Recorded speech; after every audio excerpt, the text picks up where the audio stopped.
Uh, uh, uh, uh.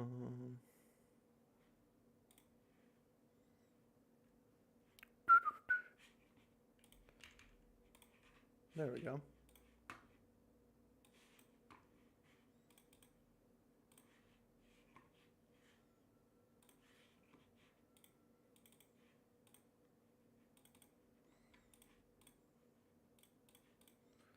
All right, let's go. Da, da, da, da, da, da, da, da, da. Time for some. Remove this. All right, let's boot up. So, I think I'm a little bit behind on where I wanted to be with this game, but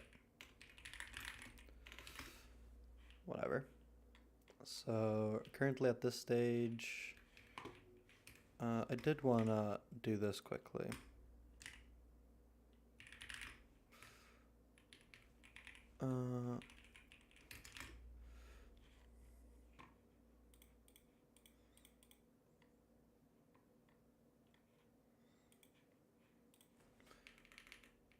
Where do I...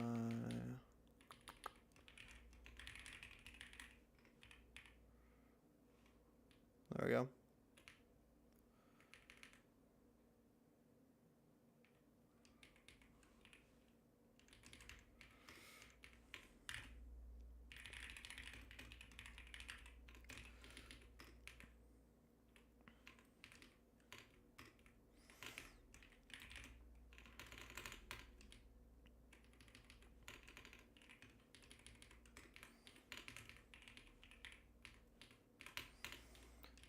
This would be free camera.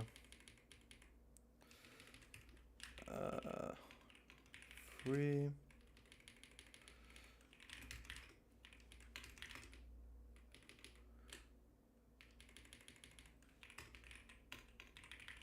I guess this is enough 32.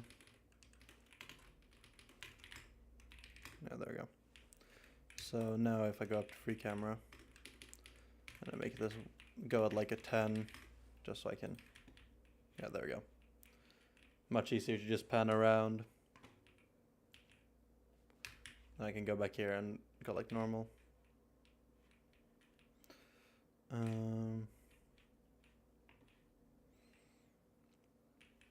So what we have currently, okay, turn down the music a bit. What we have currently is that you have this player here. You can build a deck. The boat can go and get food, and this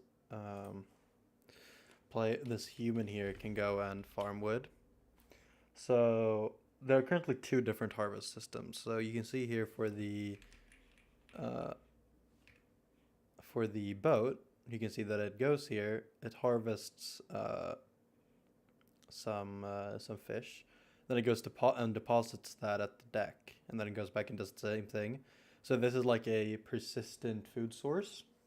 As you can see here with the trees, we have the problem that the trees are finite currently, and my plan originally was that the trees will grow, but I actually think that's too vague. So what I am going to do is that I'm going to make the trees act like the fish do.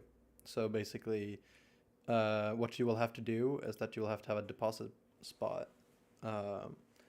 So the boat has the deck as its deposit spot. I did want the deck to be the deposit spot for all materials, but I think that's too. I don't really like that. It will make the choke point. You see, if I want these tall islands, it'll make this a choke point, and you see that you can come from here, but that'll just create a bunch of problems with the AI.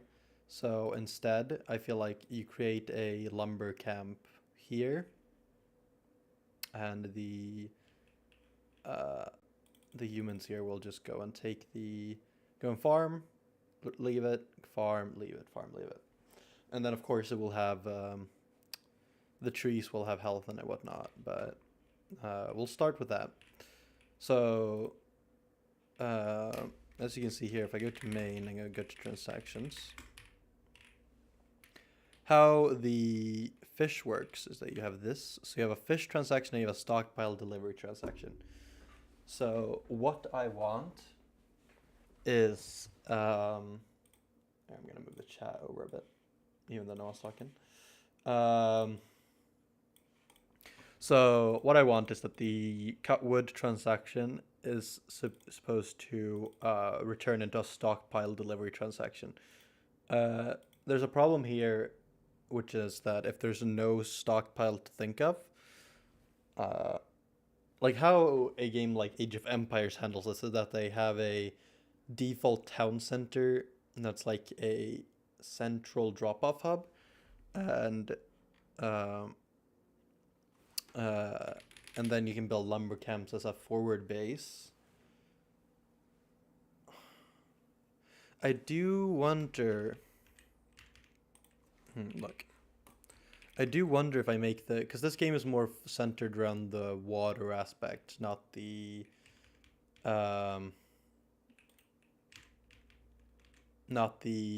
land. Age of Empires is very land focused, and then there's water on top of that, even if the water is still very expanded upon.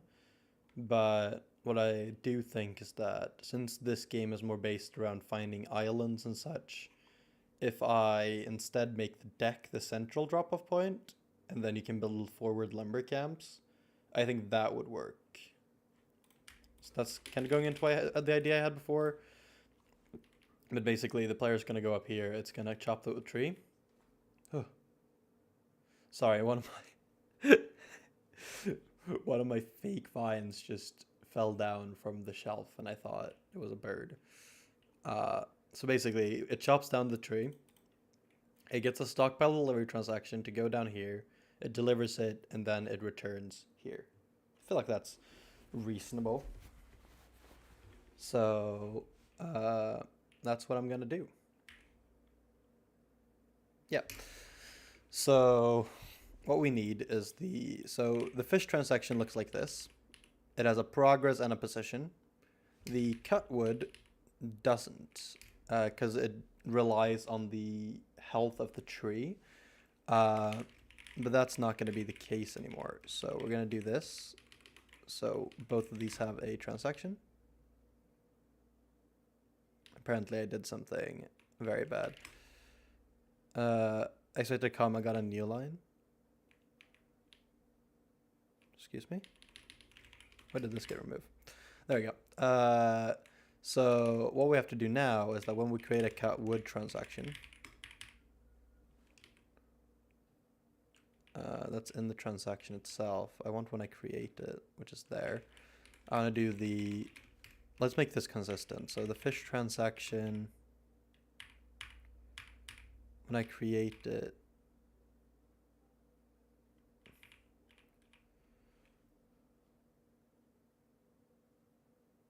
I think it starts at 0 and goes to 100. Because like this is where I create the actual transaction. Yeah, so it starts at 0. So we actually don't have to enqueue anything here.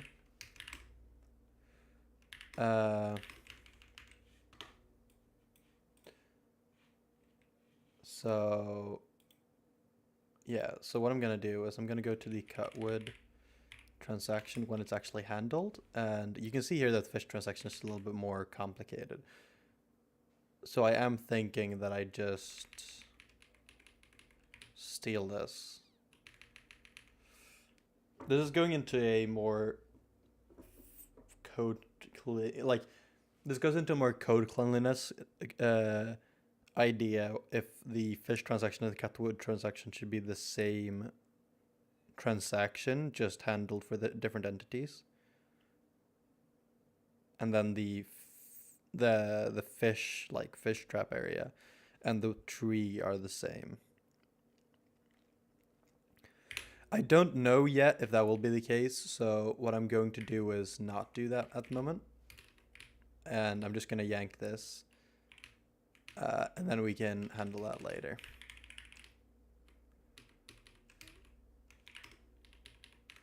So we have the transaction progress. Let's say cut wood.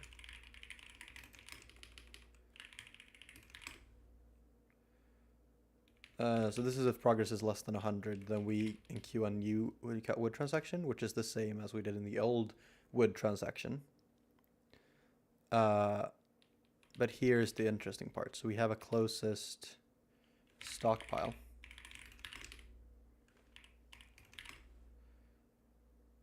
We want to do actually...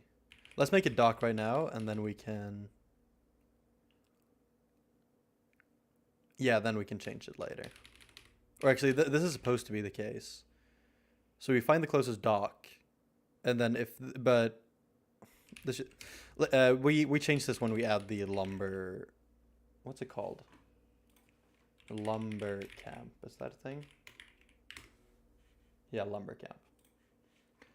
So if the closest dock exists, then we will move the entity there, and this has to be nothing because this is a human.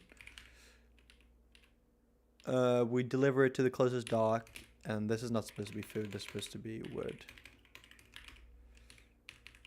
So we need this here.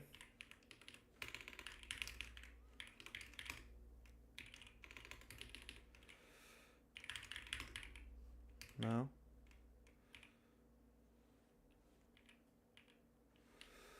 So here we give wood, and then on delivery, we want to find the closest tree. That is of type tree. And this is closest tree. Same here, we remove the A star. And this is a cut wood transaction, which goes to the closest tree. So like, these are not the same, but like they're like just enough to where I would consider changing this to like a farm transaction. It goes to the like a farm transaction where you may mention this is the entity that it's going to, and then store that. But we'll see if we'll see. So first you got to build a dock, and then you gotta farm a tree. Yeah, so now this will deliver tree. Okay, so it has some problems. I think one of the problems is that when the stockpile doesn't handle wood. Yeah.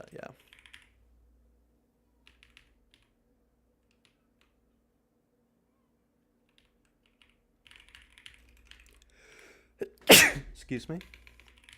The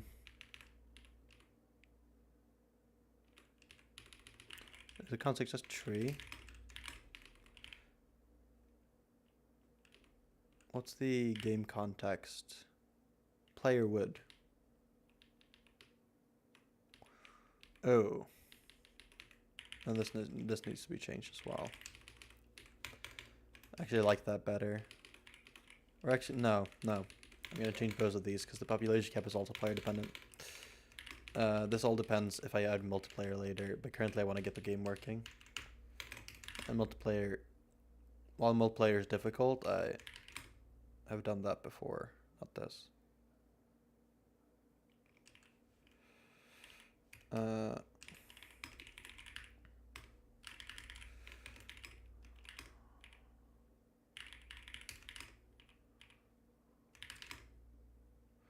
This all in main, yeah.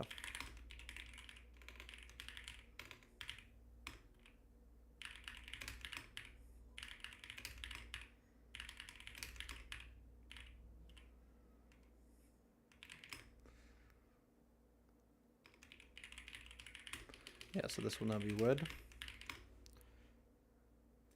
There we go.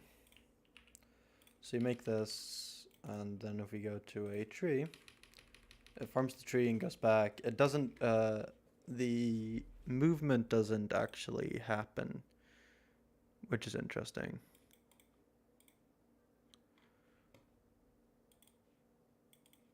So you find the closest tree entity from the entity's position. So I'm guessing this returns false.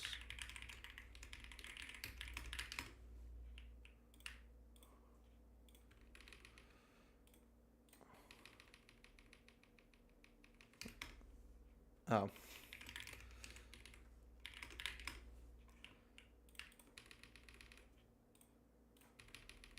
I'm starting to wonder if I should up the test true. So that worked.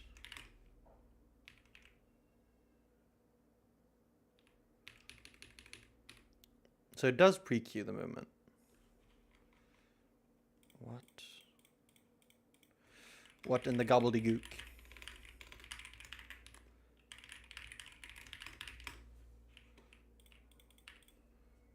So it moves there, it builds. Cut wood.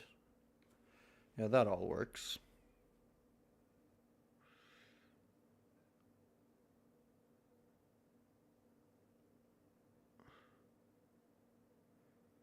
It runs the stockpile delivery transaction. I do receive the wood.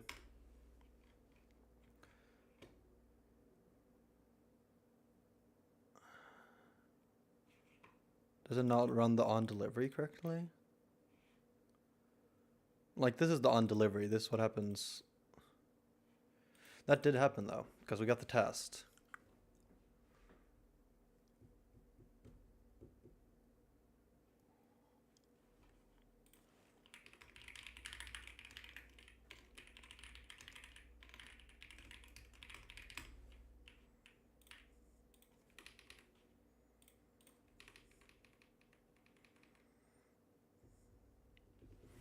So the closest tree does exist, which is at the 1316. No. Oh. Oh, that's interesting.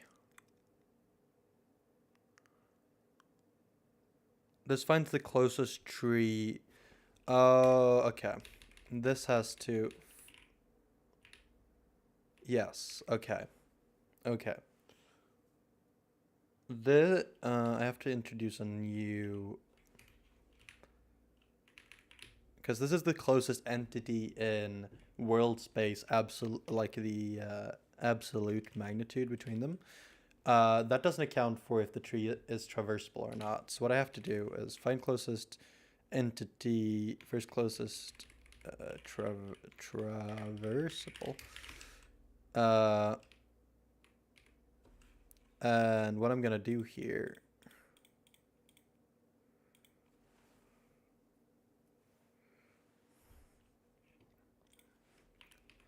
So we have to do a pre-queue movement.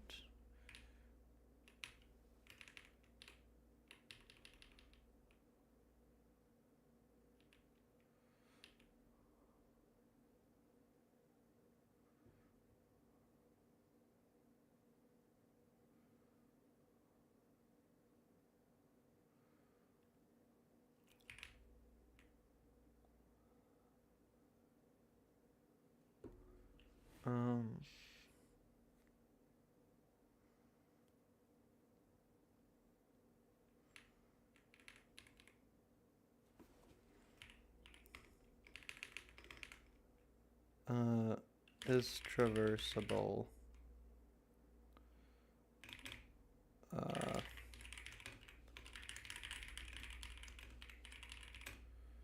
Go vec3i. I could have just copied.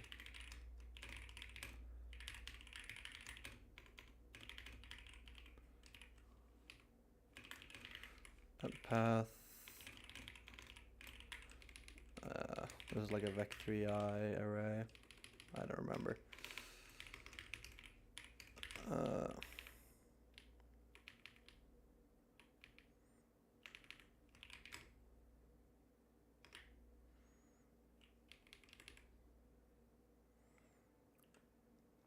Actually, let's do this. Return path.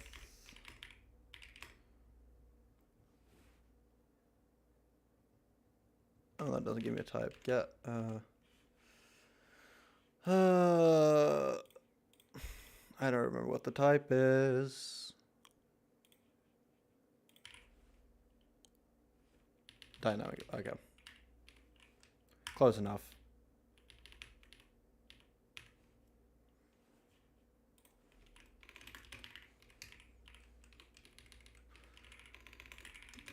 path, and this is okay. Return nil. True.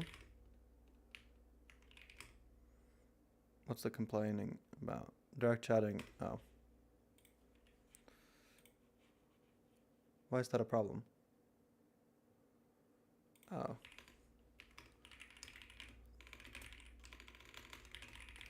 Do that.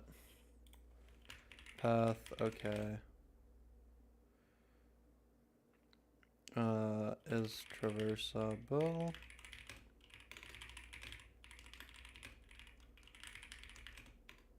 If not okay, do return, okay.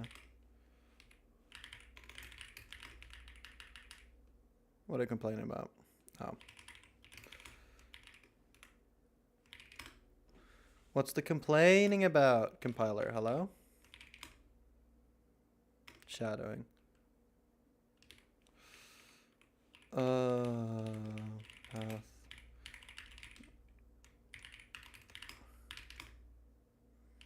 There we go. So here I want to run is traversable in the entity. Find closest traversable entity. So here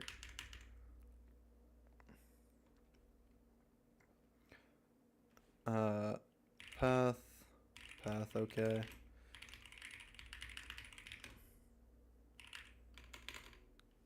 And the goal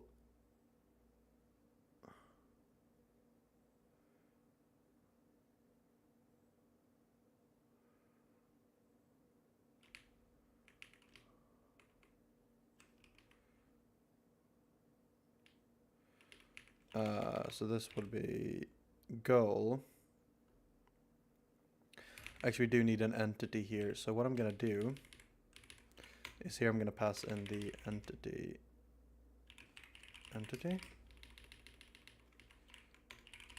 Entity, the goal is the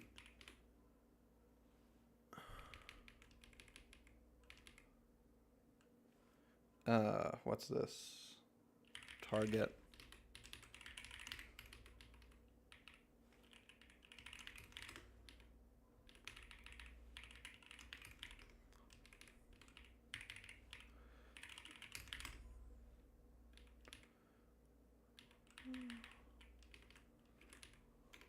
Goal is target entity.position. Skip last true.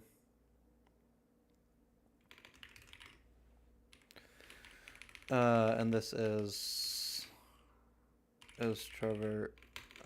can traverse world is traversable for human.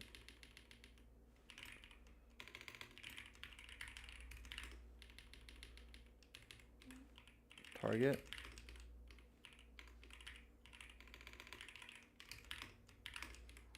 Why are we complaining?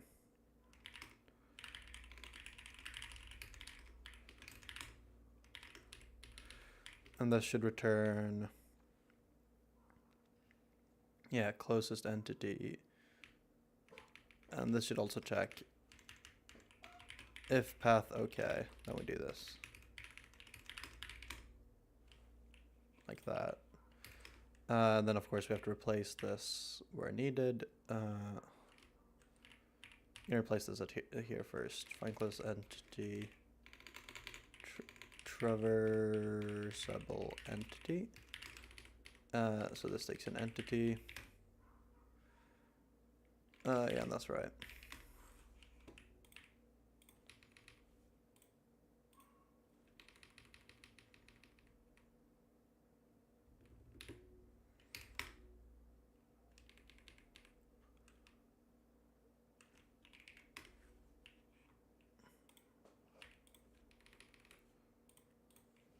So this should return 13. It doesn't. Like this one is traversable.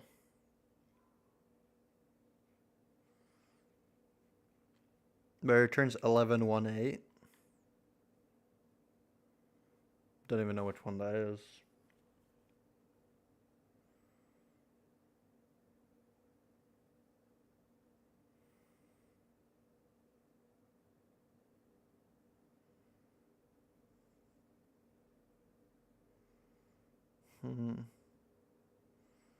That's 13.1.8. Oh, wait. This is 13.1.6.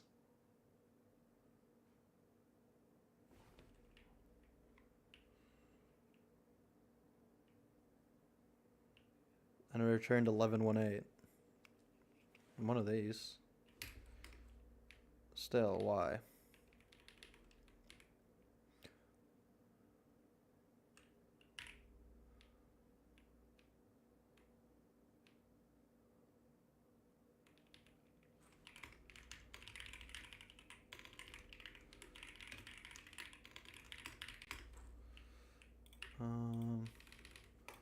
Thinking I should probably up the transaction speed a bit.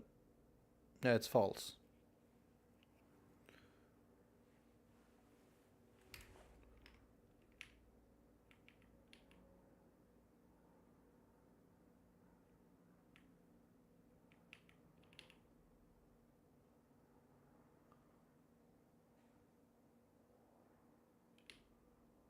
So what's the...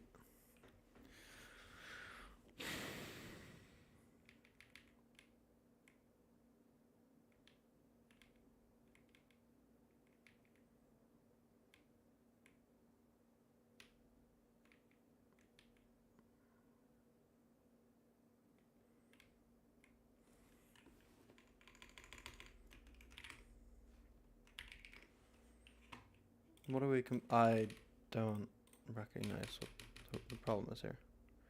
It goes there, gives me nil false, and then seg false.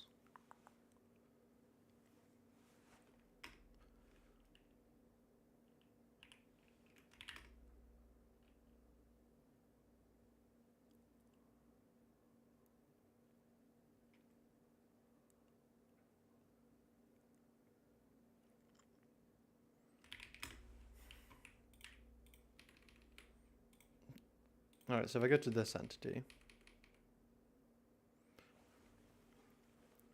it does return true. Always to the same entity.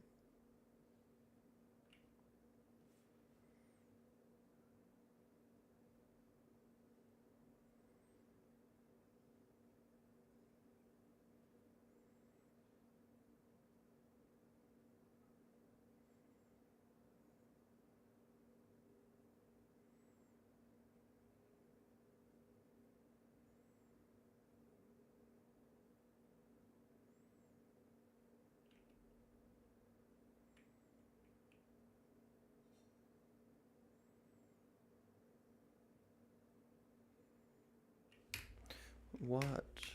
Oh yeah. Goes to all the target entities. It sets the target entity to the next entity, which is correct. It checks if target entity matches target type, which it's supposed to do. It checks... Oh, no. It checks from the entity position to the target entity position, which is what it's supposed to do.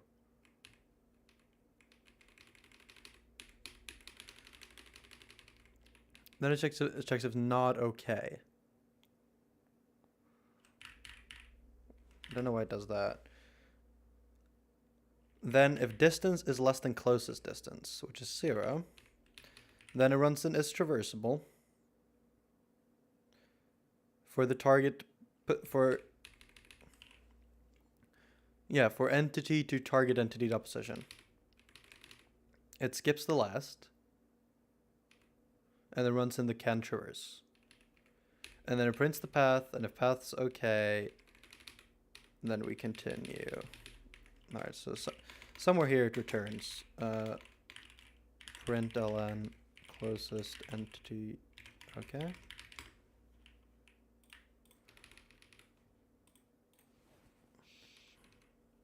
Cut the wood.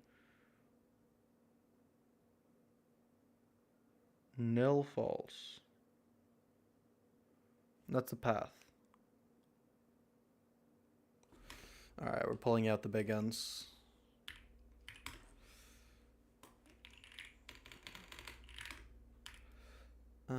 Odin build dot debug GDB Kestrel run. Yes.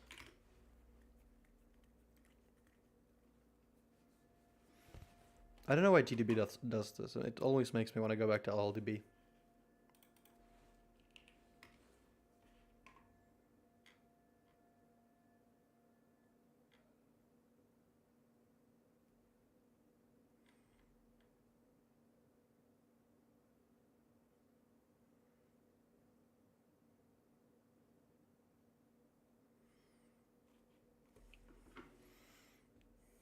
Well, hopefully it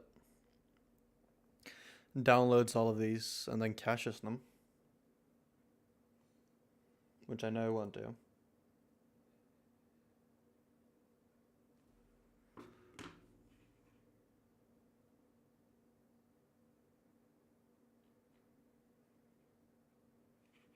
There I go. On the wrong monitor as well, going off to a great start. Alright. What's the problem here? All this going as planned.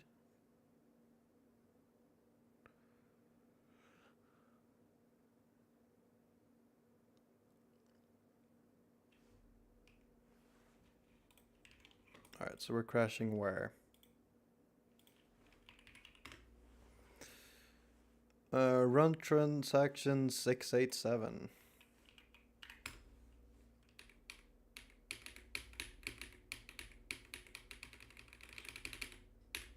What?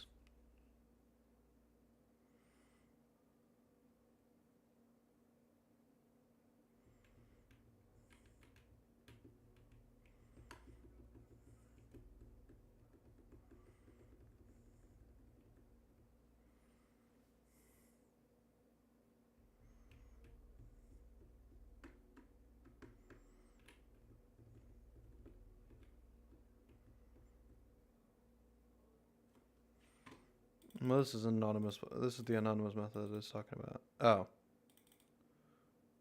That's what it's talking about. So it fails to hash a method? Is traversable Python exception.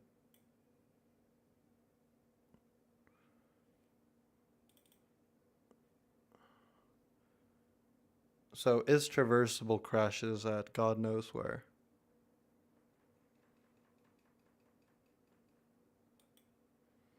I'm too dumb for this. We're opening LDB.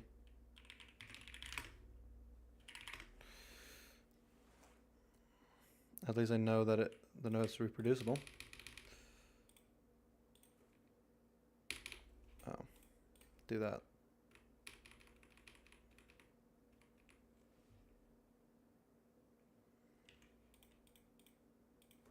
Well, same problem here.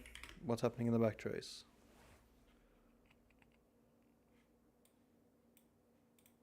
Hello? Gimme! Alright. Why? Here we got LDB, right? No. Did we lose LDB? There we go. So, we're crashing at 491 in main.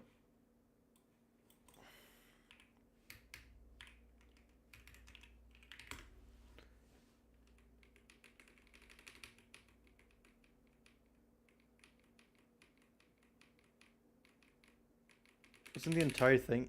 Okay, so it does crash because skip last is true. But why does this crash of all things?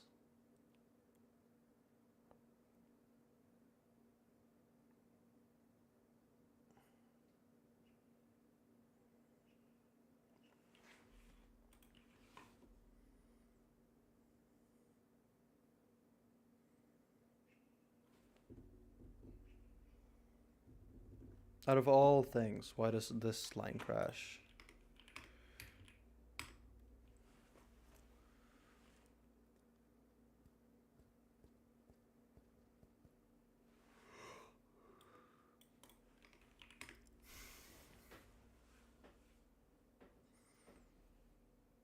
Read memory address from hex 48 failed. 0 to 8 bytes read.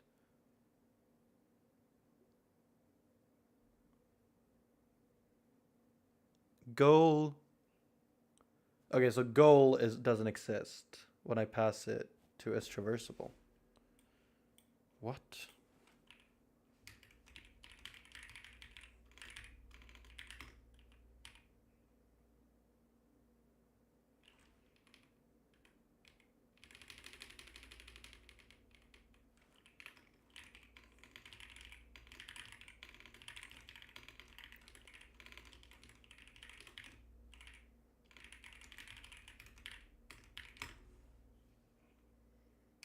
Oh, wait.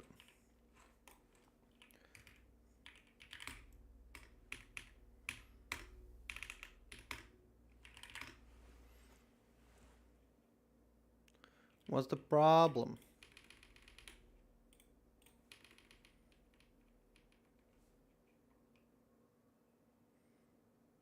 Alright, so for some reason... Oh, no, I lost the fucking output. I'm gonna pull up a new window. I can't be bothered to use the fucking Vim windows. They don't work as I expect them to.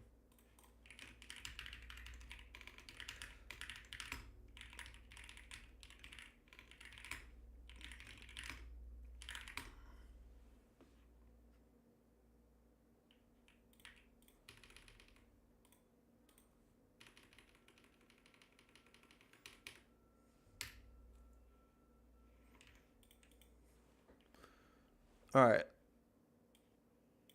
We never get the target. Unless we're now segueing. No, we're still at S traversable. But it never prints. Oh, because that's after. No. That's in find closest entity, which I think is in here somewhere. Oh no, it's crashing in pre-queue movement, not even here. It's closing. It's crashing. Pre-queue movement here. So goal gets an invalid goal from 641 here.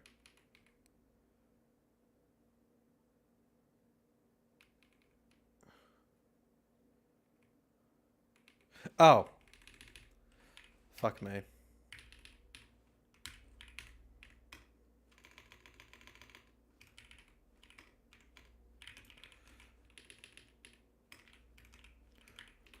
There we go. Dumb bug.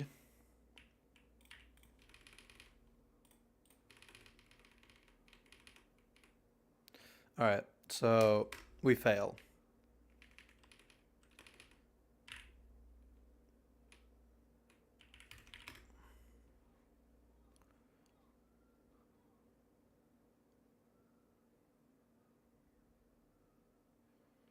So we can't find a traversable. Here we go. Path. Okay. So. Does this just go through one?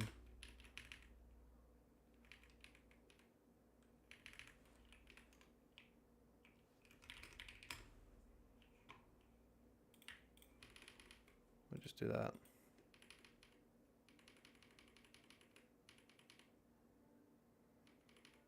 Alright, so we still can't find our way back, but this is at least better. So, what I would expect is that 1316 is traversable. It doesn't look like we're ever going there, though.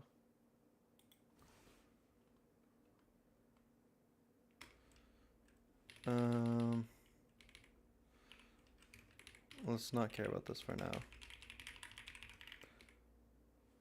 Target entity.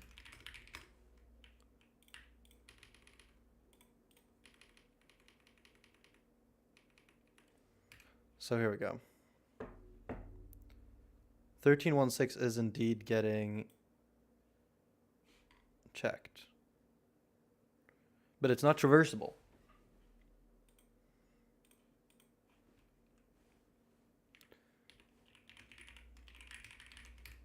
And can traverse is for a human.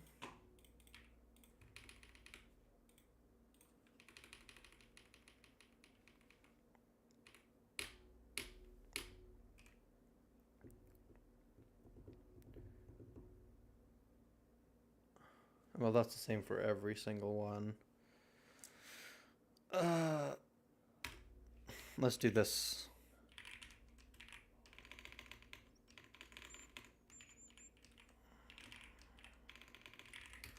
Just so we can confirm. I know it's a human, but I just want to make sure that's not the issue.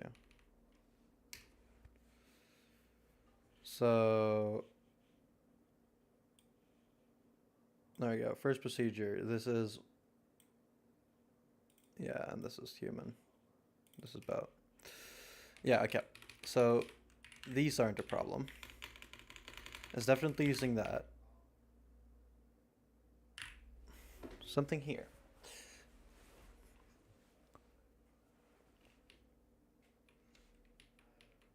So this is getting reached.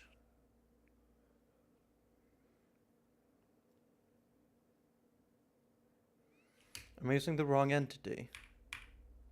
That'd be embarrassing.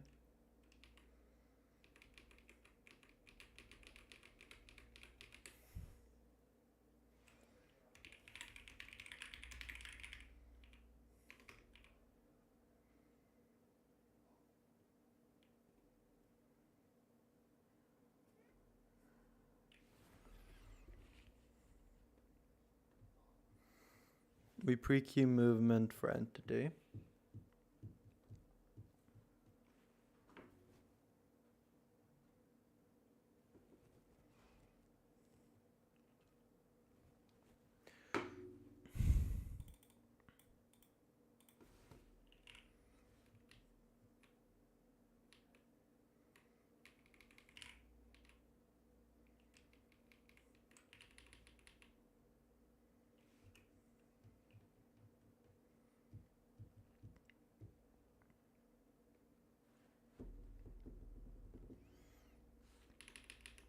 There's something wrong here. Because I guess if I'm doing this in traverse. The weird thing is I know that it's traversable, so what's the problem?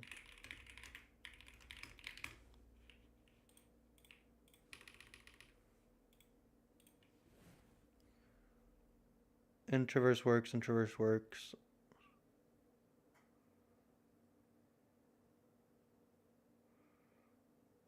All these traversals work.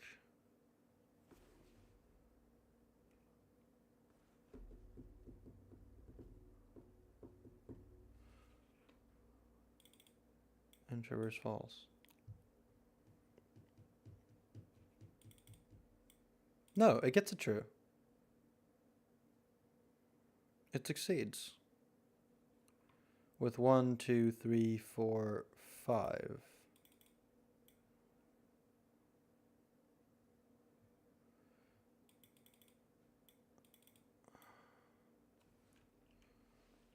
So this succeeds. And the length of the path is definitely not 1.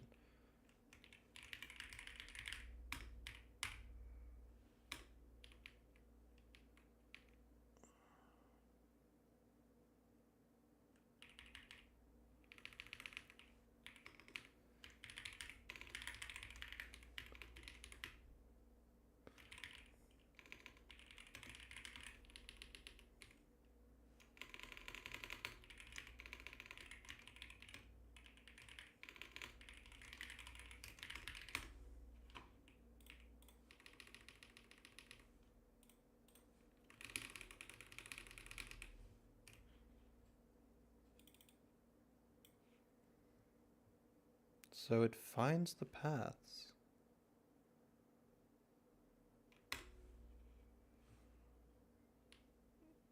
And this returns true.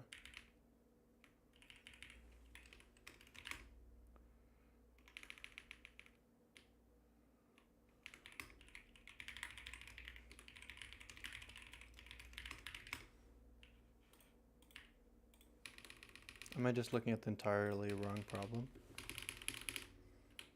Yeah, so that works. Apparently finds one to... I need to find a way to highlight 1118. How do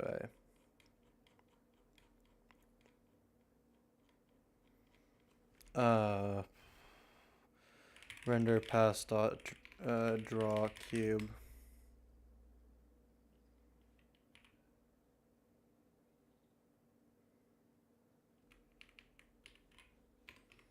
If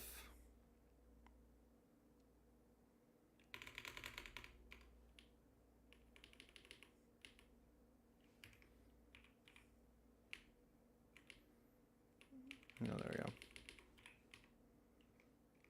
If mouse press dot glf dot key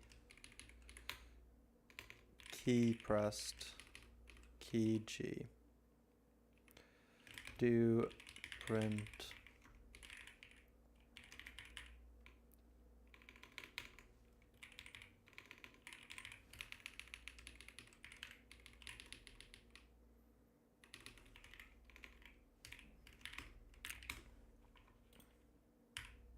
yeah, there we go. Where's 1118?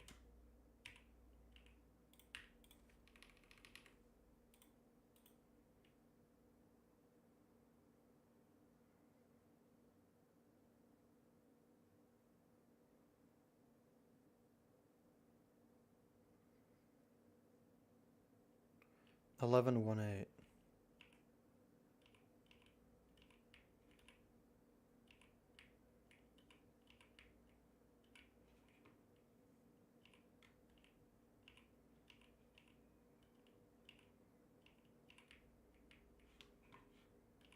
Like fucking where? That's 1118. It finds itself?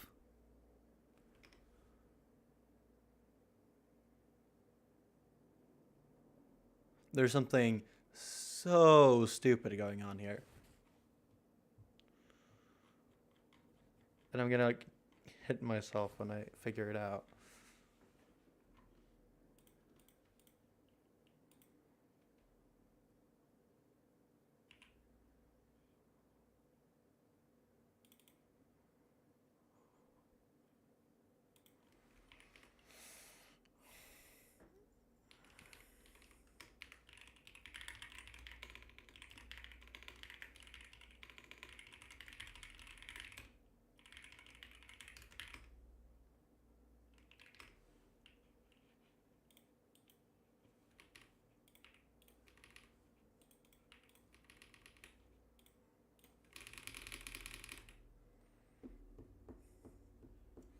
Closest entity is y is. Oh my lord. I'm so tired of me being a bad programmer.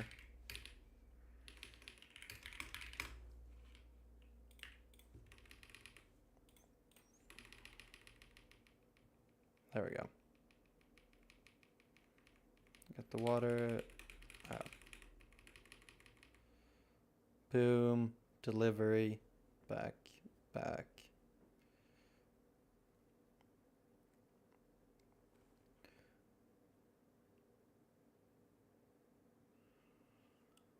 Okay. So, let's... After that, how long did that take? 30 minutes. All right. Thank Lord I'm not getting paid for this. So what we want is one cut wood transaction.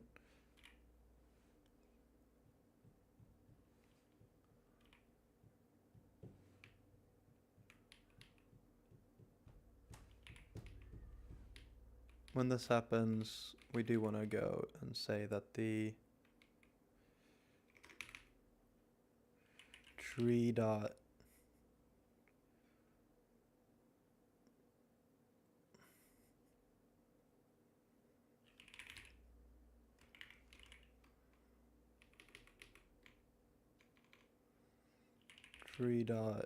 type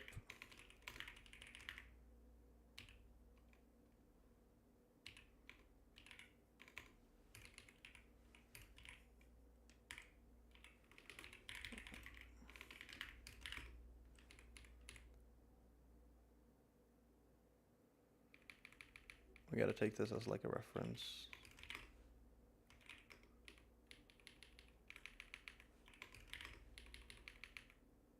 I know I do that.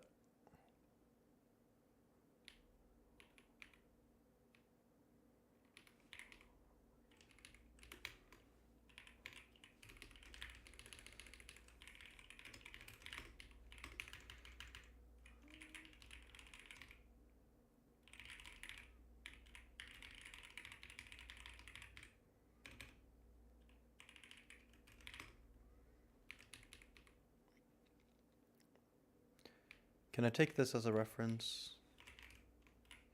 Will it complain if I do this?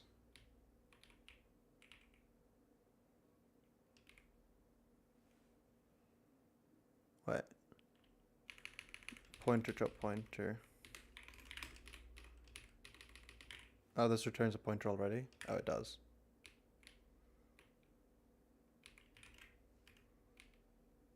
So why doesn't this work?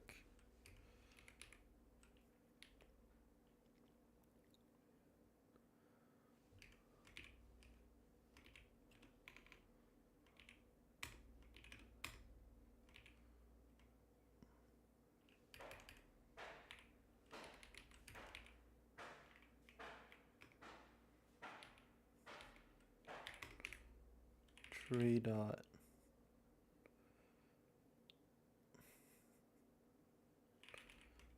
Why doesn't this, why can I not assign?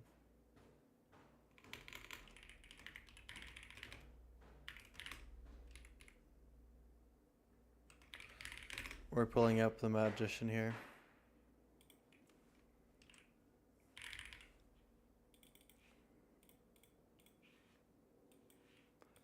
Why can I not assign to health here? The tree is a GG.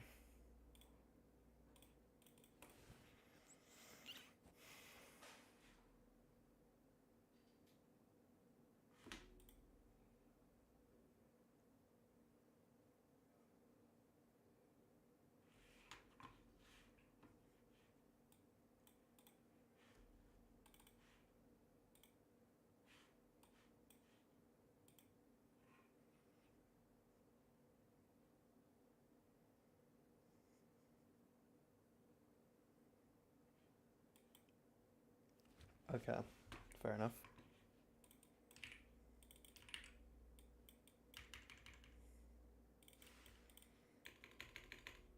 Now I know that's for the future. So now you're redundant. I probably should close these as well.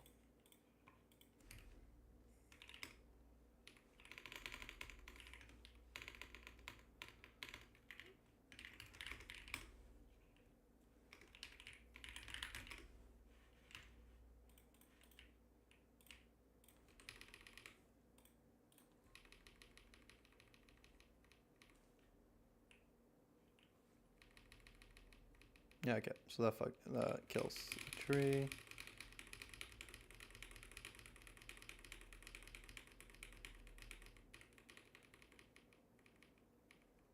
Zero, minus 10, alright. So we do have to check.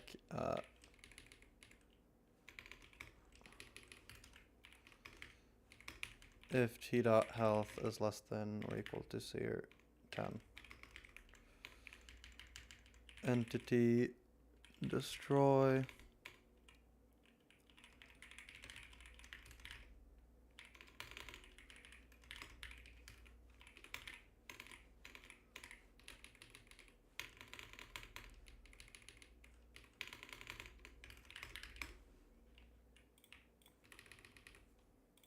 If I do this, now we'll start slowly removing the tree, and when that dies,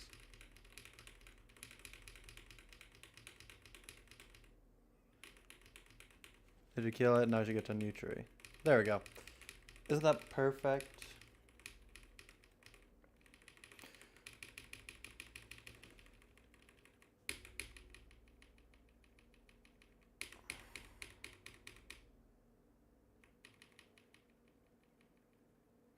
So now we can get wood.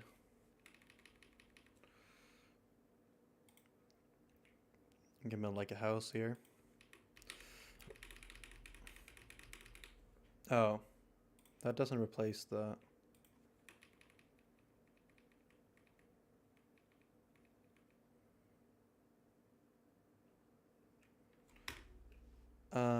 entity queue transaction.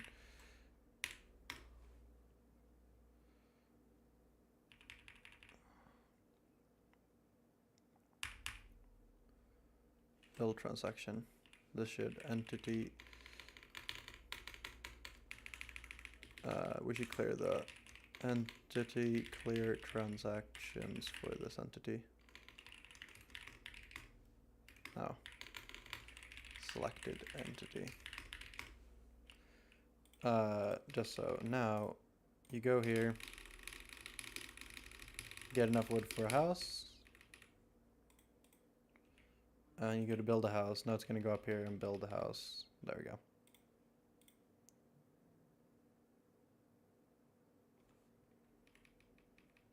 Still, why?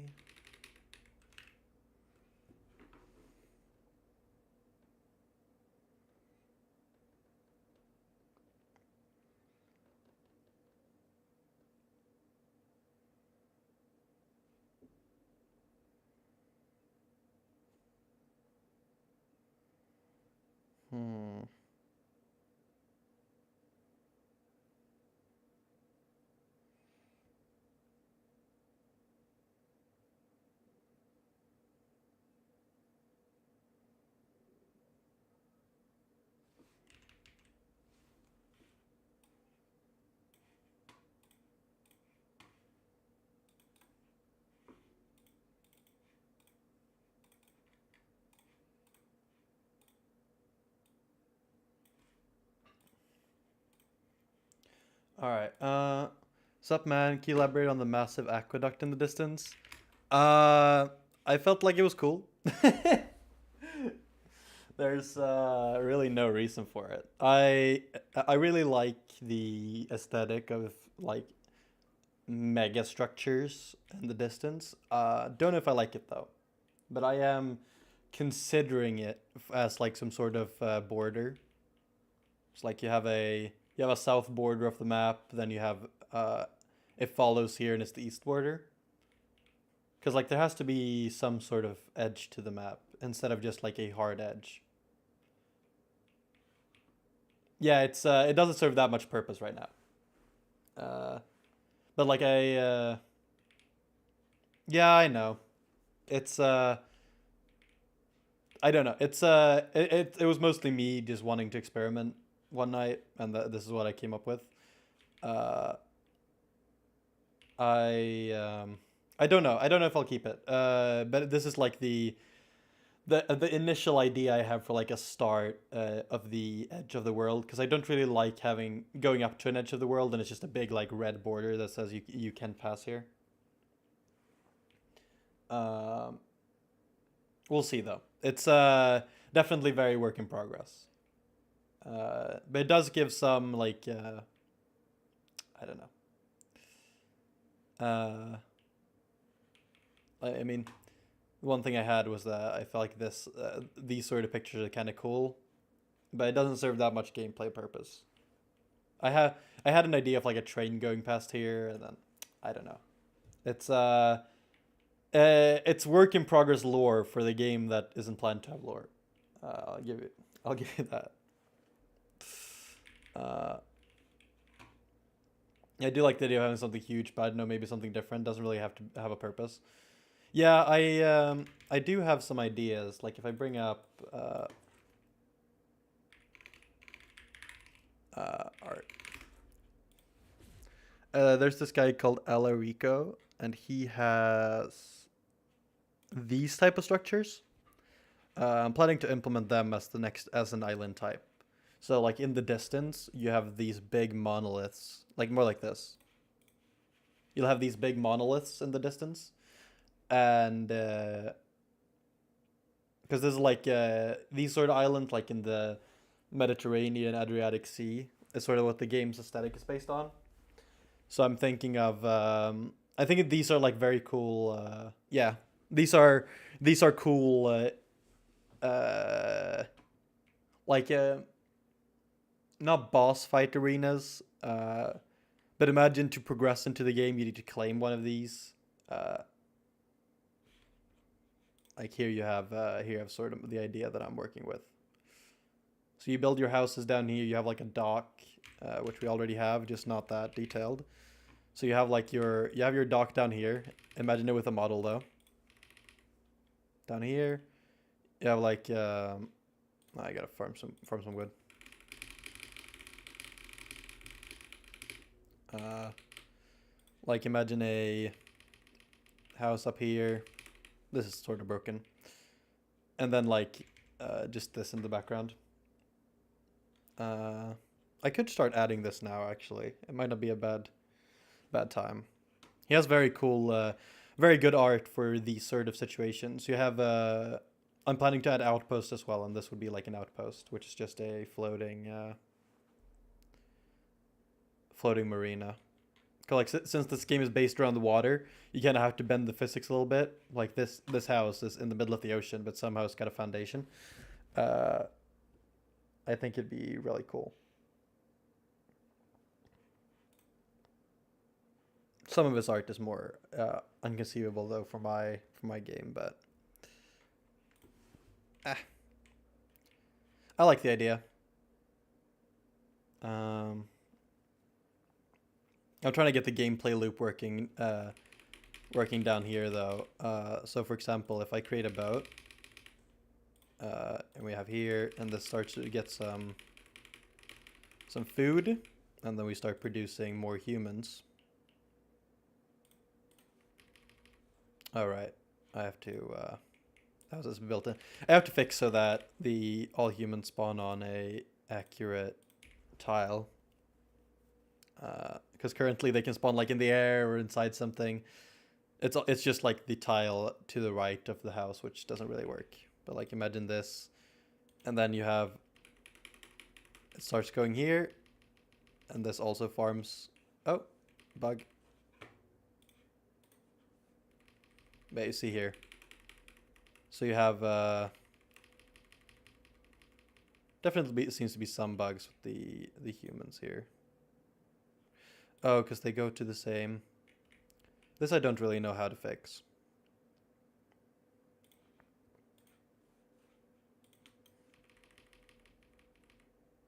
Is that a person or a boat? This in the sea is a boat, and on land, you have humans. I probably should get some easy models up and working for like everything because I'm starting to get kind of bored of looking at squares. Actually, that's not a bad idea to spend this stream. Just getting a basic house up and running because like I have the trees, which I like, even though they're not the red ones from the other game, but I feel like these fit better in with the art style. Hmm. Yeah, might as well. Now these are fine, lol. This is how I released the game. Just a bunch of just a bunch of cubes. Like I have this one problem. I mean, you saw it here. Uh, if I make this entity just walk up, I have this one big problem with the game, which is that uh, this seems like it's completely broken. No, there we go. So like, if this one's working on these trees, and then we have another human that also wants to work on them, then these will collide, which isn't really what you want for a game, because like on these one stretches, two humans can't walk past them at the same time. So I have to add some sort of queue system where they walk out of the way or something, which is going to be problematic. I mean, that's sort of the problem with having this tile-based type of game with automatic movement, is that all of that has to be handled. So I'm not really sure on how to fix that yet. Basically, one person works fine.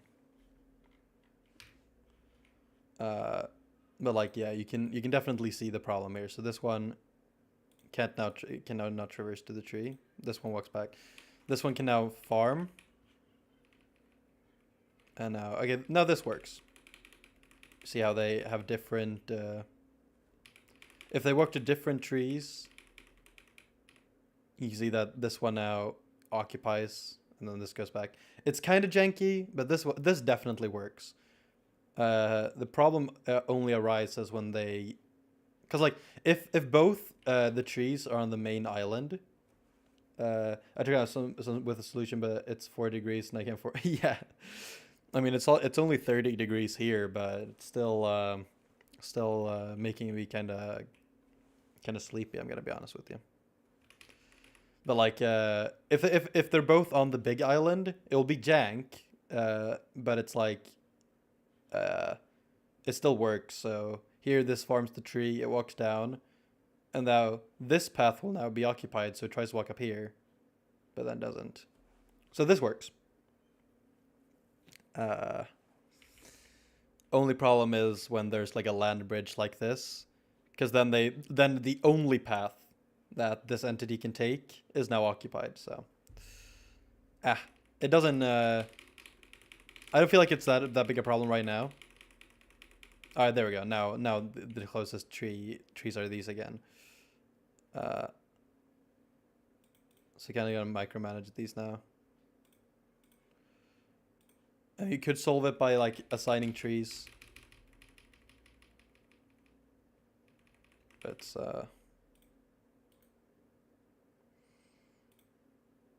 alright, so this one will tree now. We do this. You walk there, and now this one has no path. I really have to come up with a solution to this. I don't think that's today, though.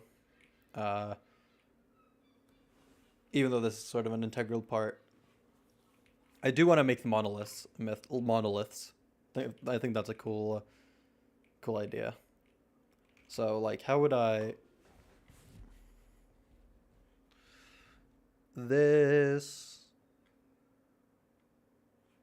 is type of monolith. So, what you kind of need here is add state. So this is all one big noise pattern. Just goes here, and then you just make it so if the noise is above a certain part, it just shoots up.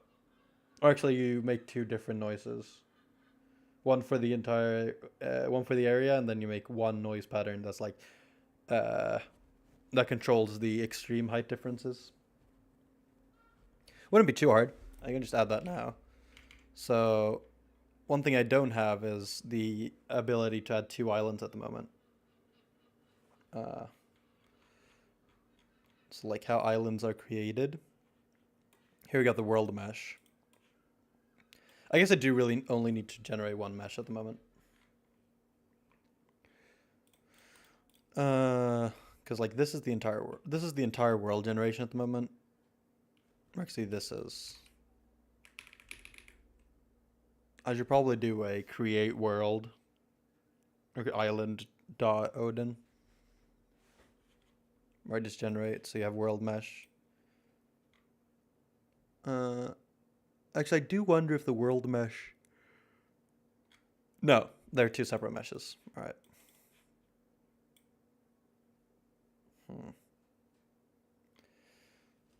Let's actually see how this works.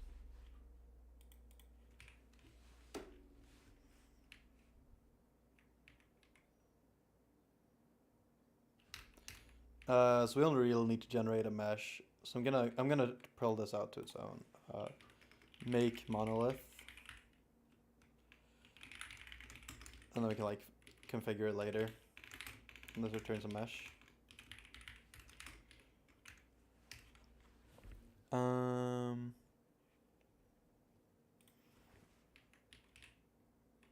Taking all of this. Ooh, there we go. Paste this here, return the world mesh. And then we also need two things. We need a game context, and we need a render pass. Like that. So let's start. So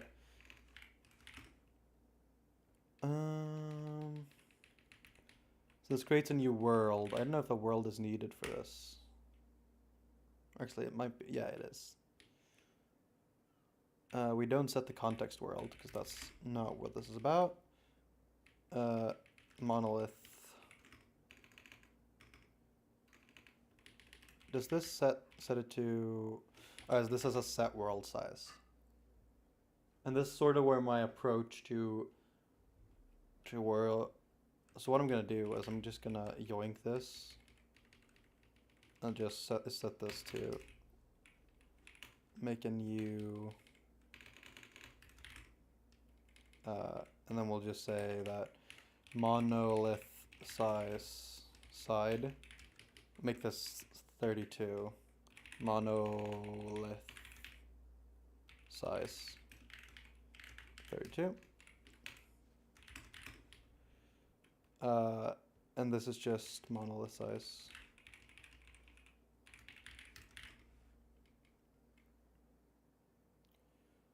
Array count must be a constant integer.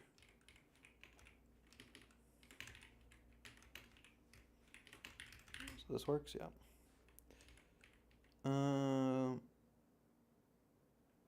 So this is vox world. I guess we'll just make this voxels.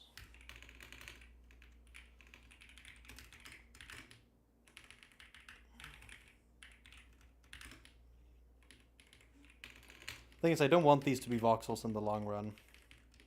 I want these to be actual, like, meshes and stuff. Or, like, they're gonna be voxels, but I want them to be rendered. But I don't really have the skills for that right now.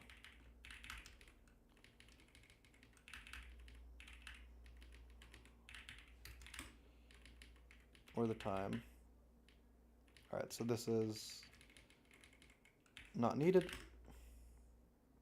Actually, no, we're gonna ignore this right now.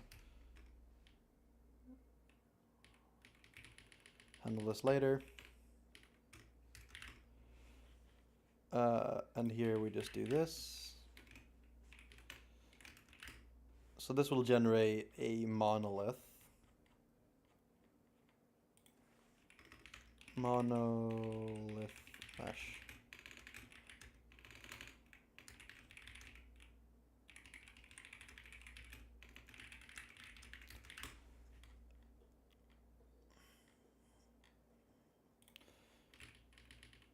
We just do this.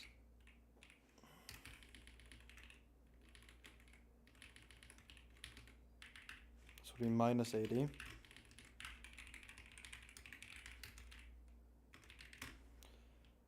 There we go.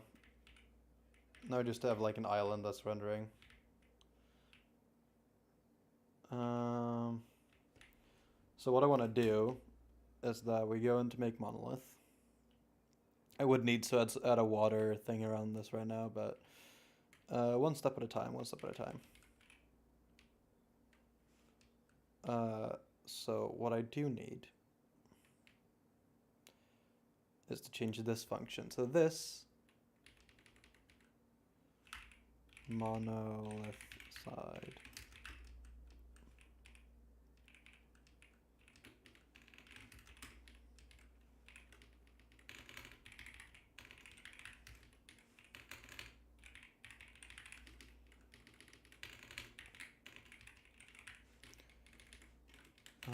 monolith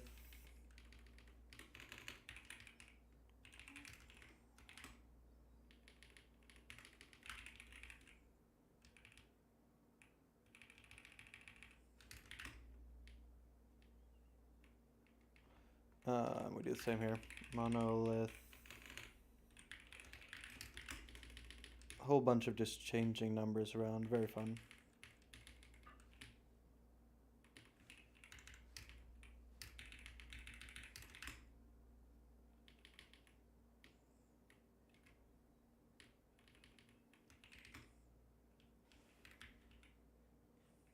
Well, that's certainly something. What are we complaining about?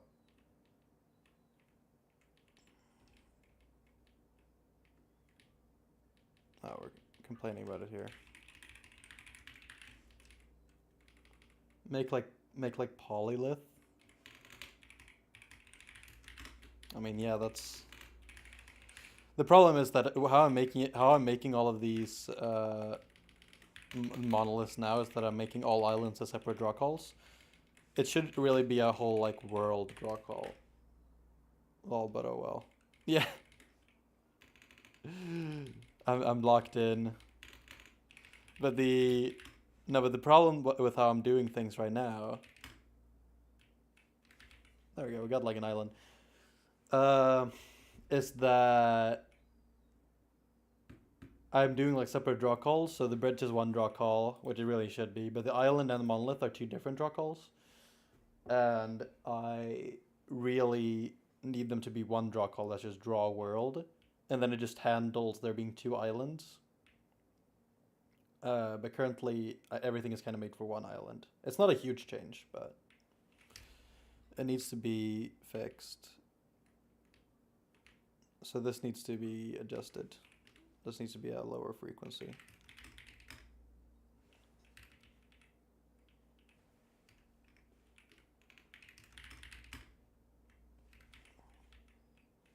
Am I dumb? I am. I was like, this definitely changes too little.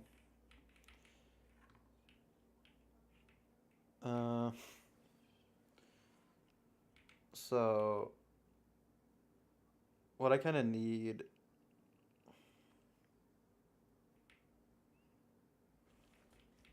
is not this.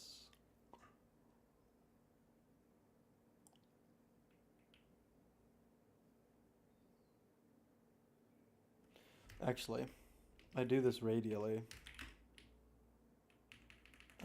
We do that, so we just have like 2. Do that like that. That's good enough for an island. Then I will need some like drop-offs here, whatever.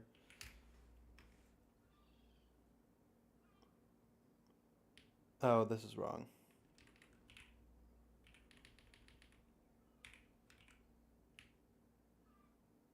This needs its own function. Make that here.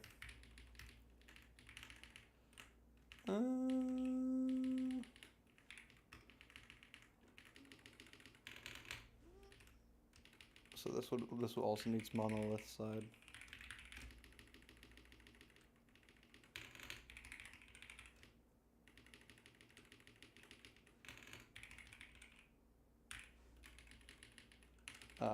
Because otherwise, the whole shebang doesn't work.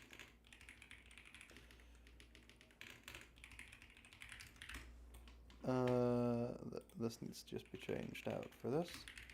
Now we should get some stone here at least. Yeah, there we go.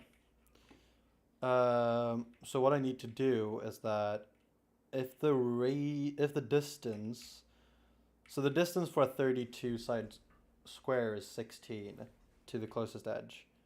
So what I do is that if it's 16, if it's closer than like 13 times 2, closer than 6, this is going to be way too small, I just realized, but we can handle it.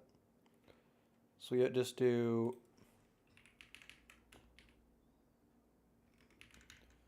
R is the vec3i distance. Wait, actually, vec2 distance. Is there just a distance? Is there just a distance variable I can use? Or distance function, I mean? Or do I have to implement one? Distance. Yeah, I just need this one, I think.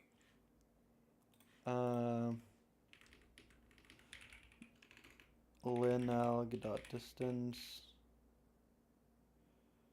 I need a distance between linalg.vec2 xy and the lineal.vec2 16 or world side divided by 2 world side divided by 2.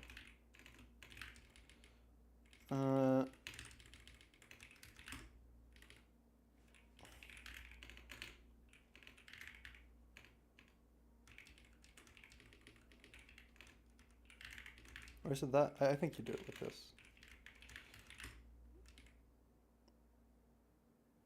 What are we complaining about?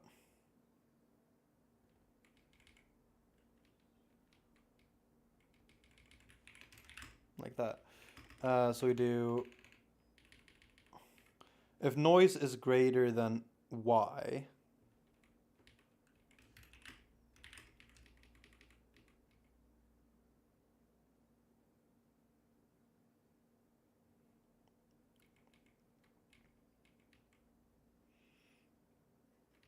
so here we want y to be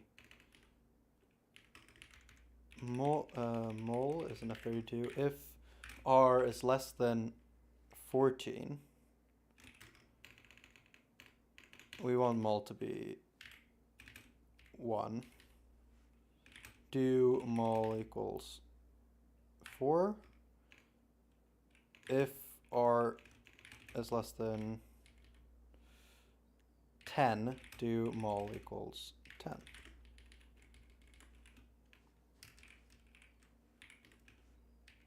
Do mol 10, and this would be y times mol.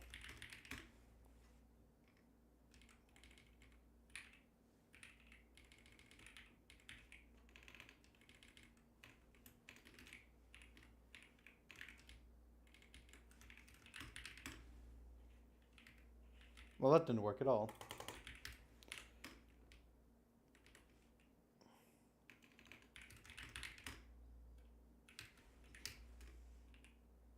I don't feel like this is really working the way I think it is. Oh, because I'm doing this.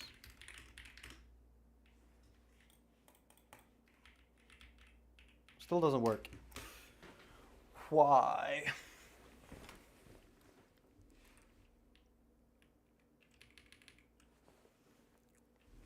Why is this not? Oh, size.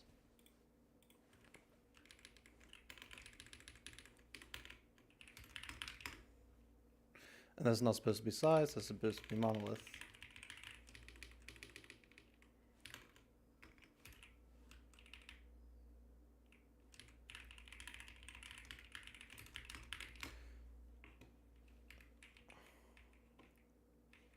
That didn't work either.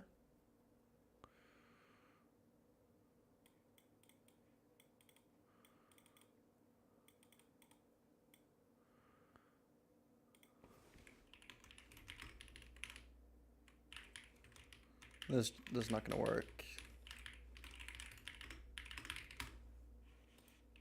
No. So everything inside the radius is now 1 high, or is now stone, which is not what we want at all. So we got the noise times monolith side. Do this.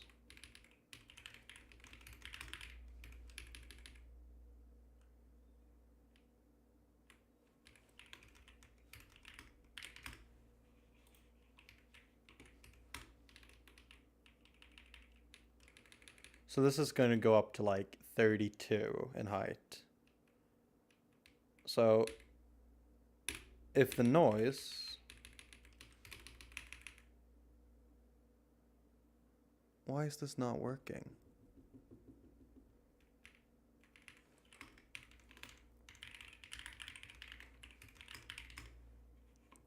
Yeah, so well that works.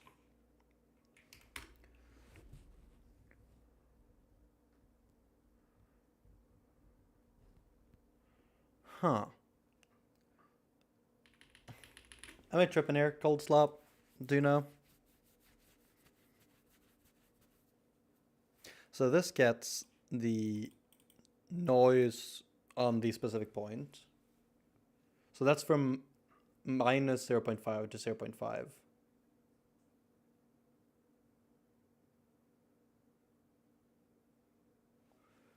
Not gonna lie, zoned out. Totally fair. So this is from 0.5 minus 0.5 to 0.5. This code makes it so noise goes from 0.5 to 16 because we times it by the side.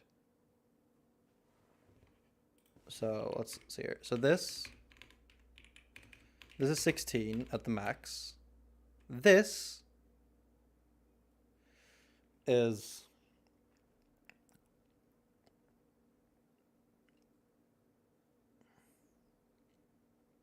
y times the multiplier. So if this is like in the center, this is supposed to be like 1 times 4, which is really low now that I think about it.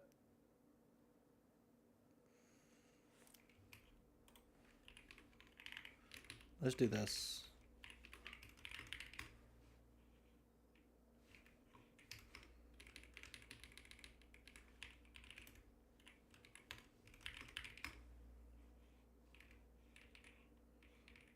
Y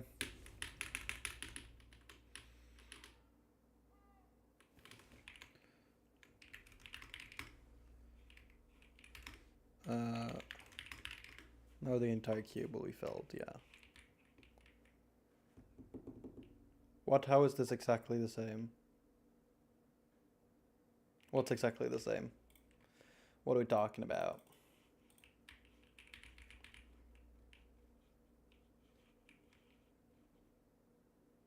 Yeah, so this is how never mind, well. So let's remove the print here because it's kind of annoying. So this just means hard to have a conversation with a slow typer.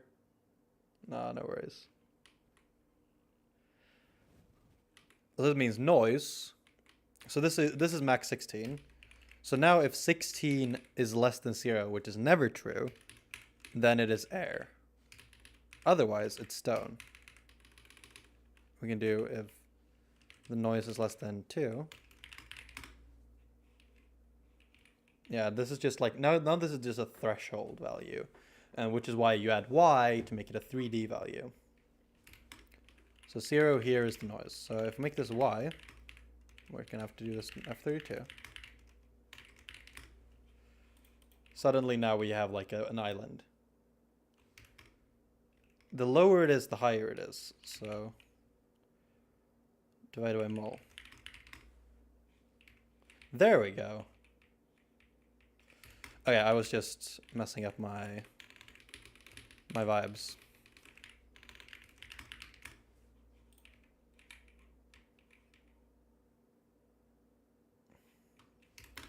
But actually, no, that's not what I want at all.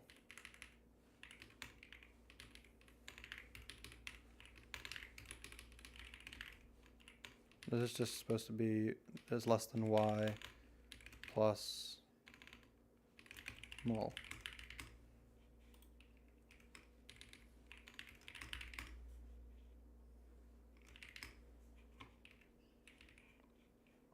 Well, that's more what I wanted.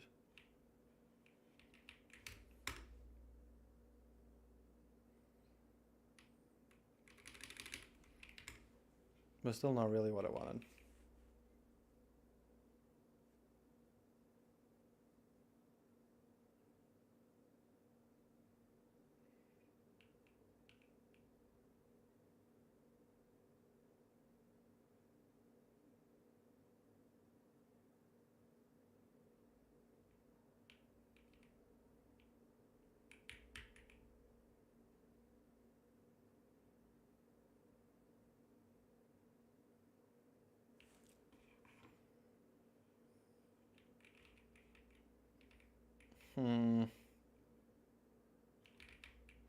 I mean, that's kind of cool, like as an island type.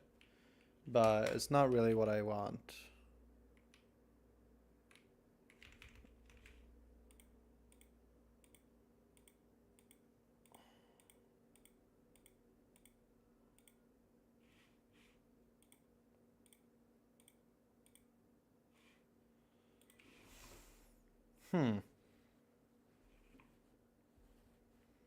No, because that's the max.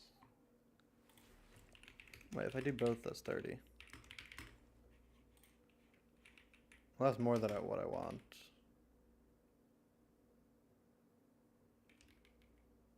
Oh.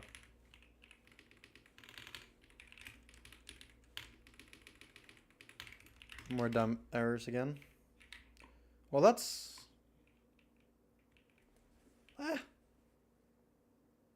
That's sort of what I want.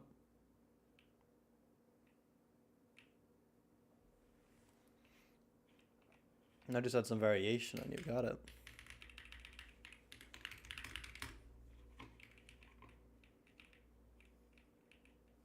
Let's offset it a little. Draw. Mesh. This be at like 20.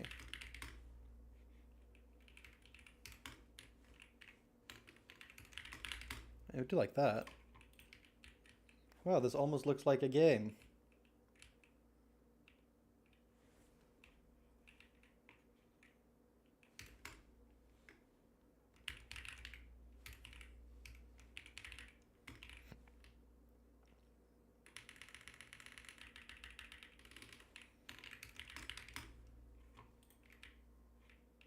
Like that. Now we kind of have like the monolith shape. It has to be much higher though. Or actually, does it?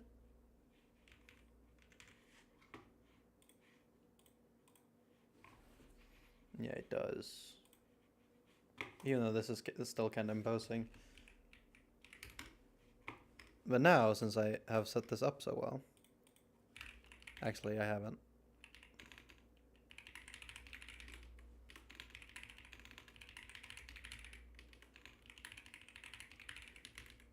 If I make this 64 now.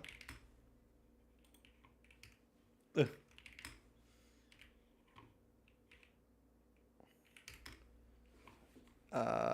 Why is the noise...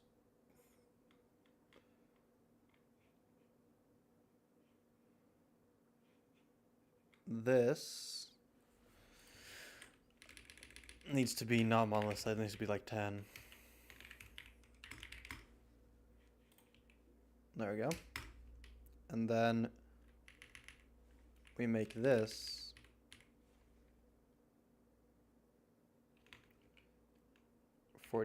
54.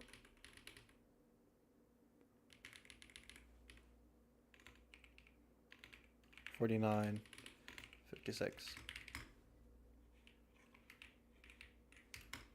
Oh, it's the side, 32. So this is supposed to be like 26, 30.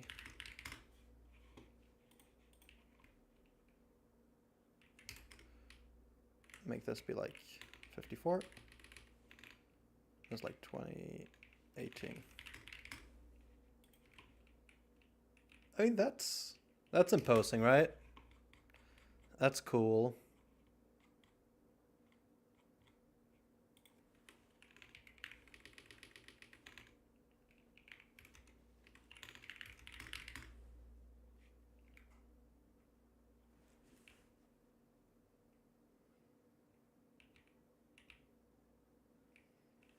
Now I think this is too wide, suddenly.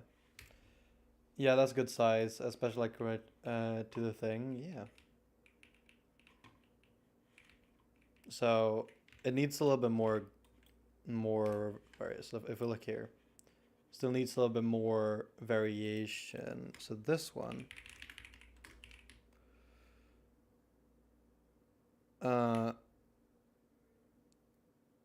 So this is like 24, 22. Yeah, that's better.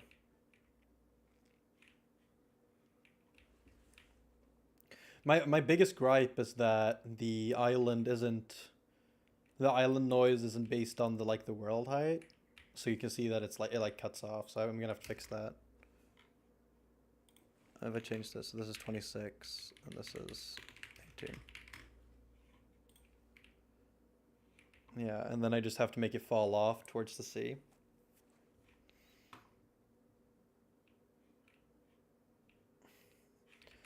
I want some offset.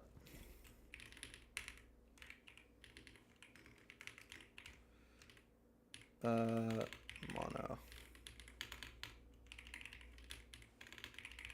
This needs to be higher frequency. 5.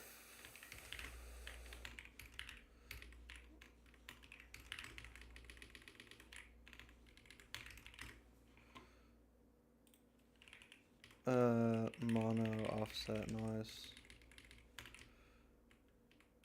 And this is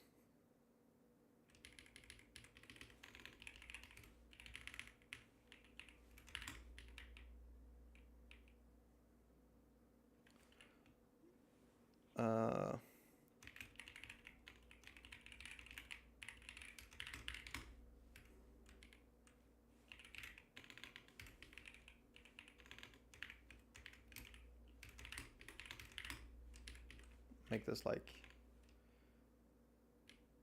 yeah, make this like times 4. Way too high frequency.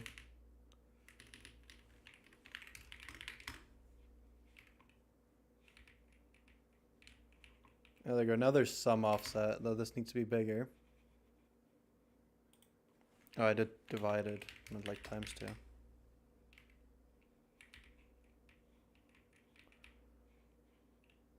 And now there's like some variation in the style, especially like here, it goes down.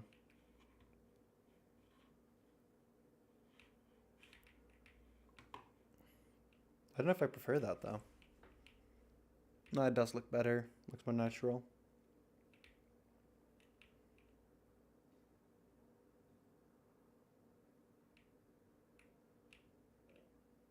Now I need to add some water around it.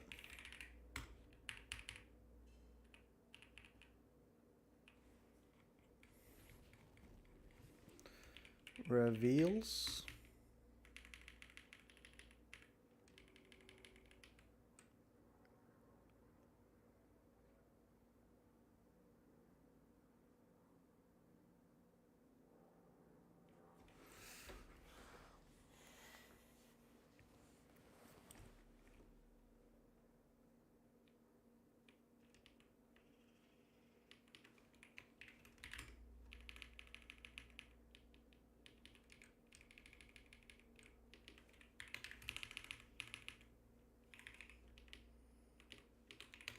Just do this, and this is like my 150. Like that. This shouldn't show, no, because this needs to be 72. Don't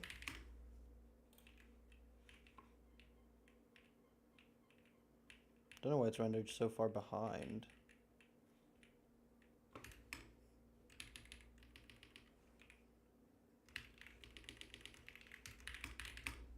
If I do like this, 32.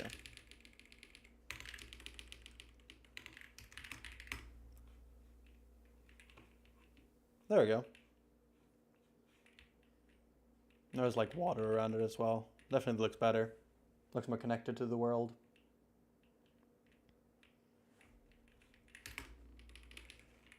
It's like 53.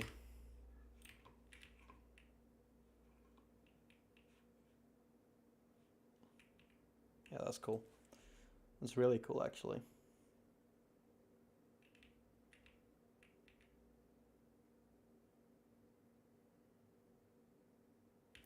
So like now imagine there are, where was it?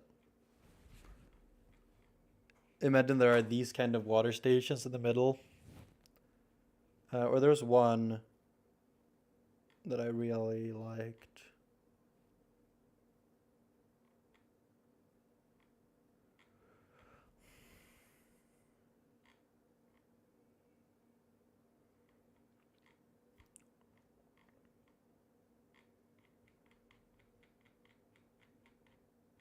I can't find it.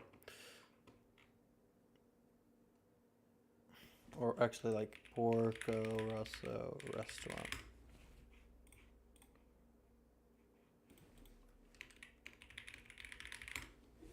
Like this. In the middle of everything. So like you can build this as like a national trading wonder or whatever. I feel like that'd be really cool.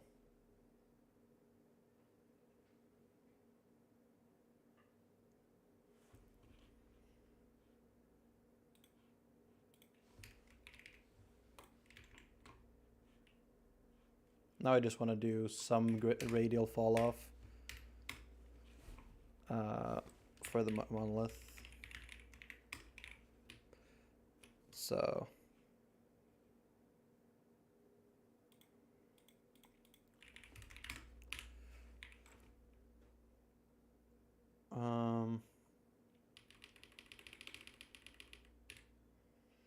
plus R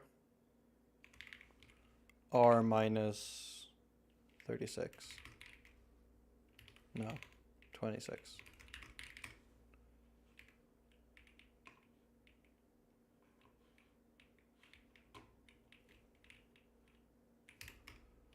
R minus 26.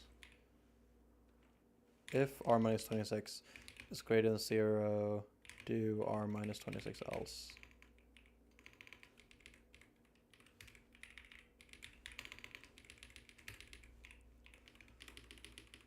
Else 0.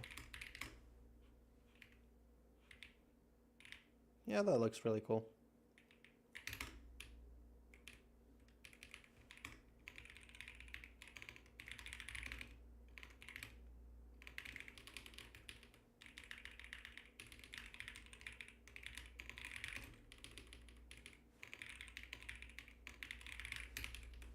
I'm gonna make this like 28. Closer to the edge. What are we complaining about?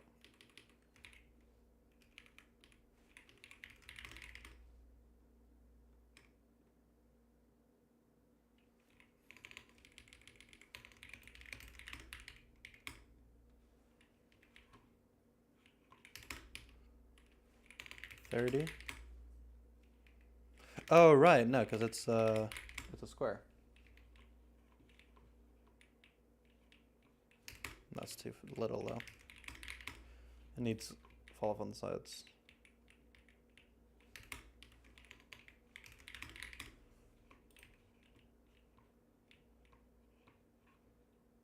Yeah, I like that. Water's a little bit too wide though.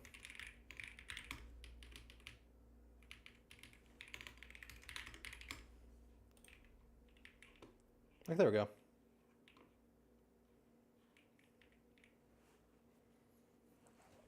Adding just a lighthouse on top of there. I do wonder how you get up though.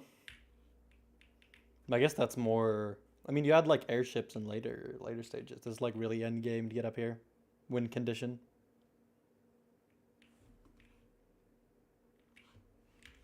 But I feel like this is more than enough. Like, this adds some intrigue to the game. I feel like that doesn't exist otherwise. Same with the. Like, you have the end game, you have the bridge, then you have the monoliths. Have you thought about like ambient things? Like what? Like adding rain, clouds, birds, so on. Yeah, I have. It's too early for me to add that though. I feel like, or that's my general vibe.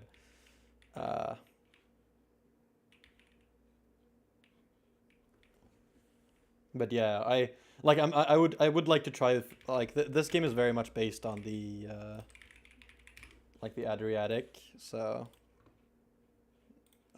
like this type of sorry, I lost my, there we go.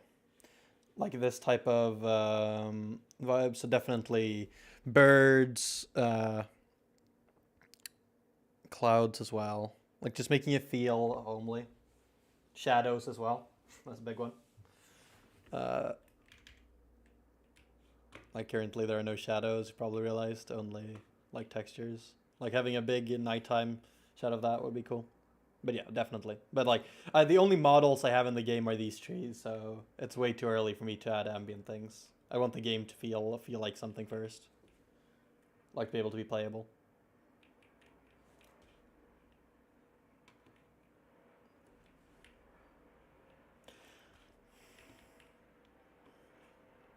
I wonder if I could add climbers. Like specifically made to climb these. I found that's too, a little bit too specific of a mechanic though.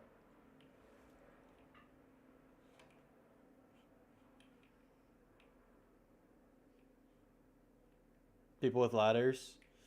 Yeah, my biggest gripe with that is that if the regular islands look like this, no ladders are needed. So you'll only need laddermen for like stuff like this or the bridge. So it's like, oh, you added ladders only because you couldn't figure out how to actually make this work. I feel like I'd rather add blimps. Again, the scale problem, yeah.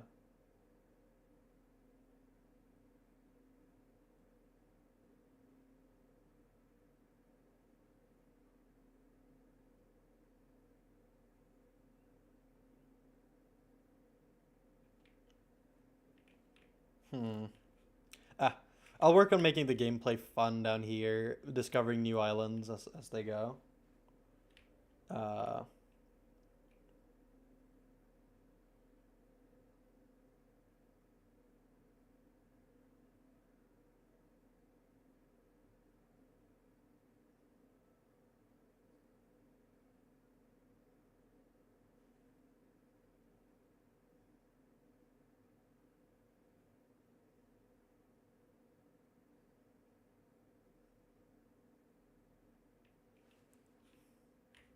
I don't think it's a problem though.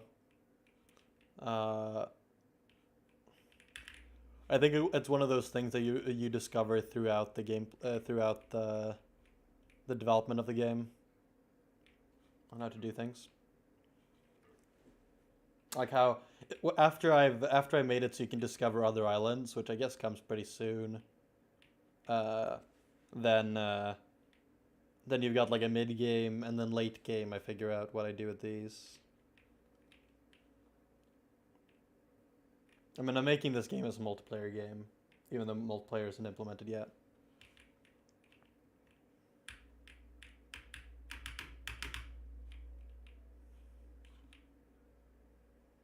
I do probably want a campaign though, but multiplayer comes first.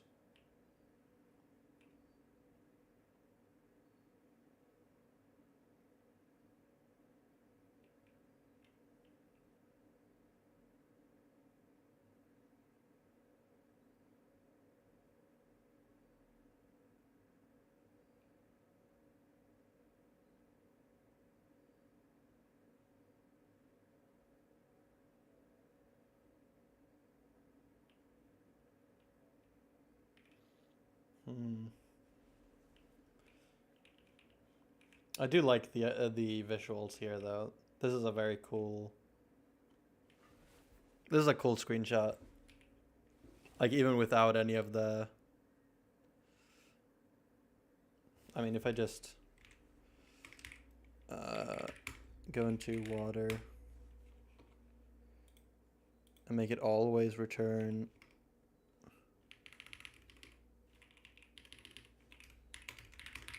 Like make it always return this. Now you missed the fog of war, but that's still pretty cool. Now you can also see where the edge of the water is.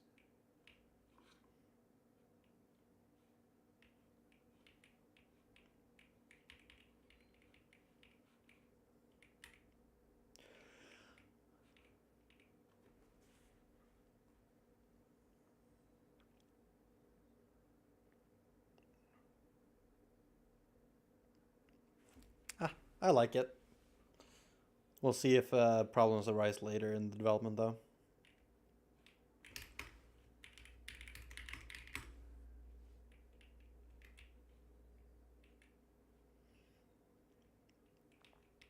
I do need some changes in the water though.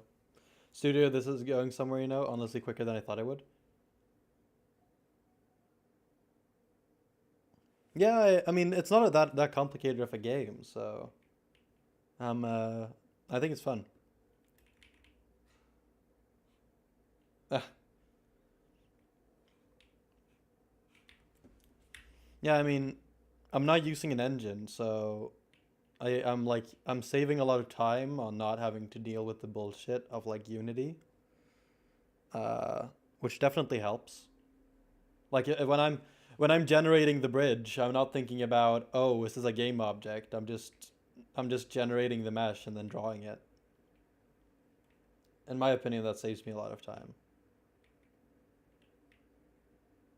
Like it took me maybe 20 minutes to get the bridge rendering.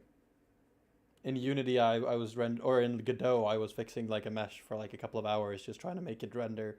And it's like, oh, you gotta fix this. Oh, it renders incorrectly. No, I just say which color it is, and it is that color. Uh, I do kind of want the fob for monoliths to be different though. Um, ooh, I'm gonna add that. That'd be cool. Main draw mesh.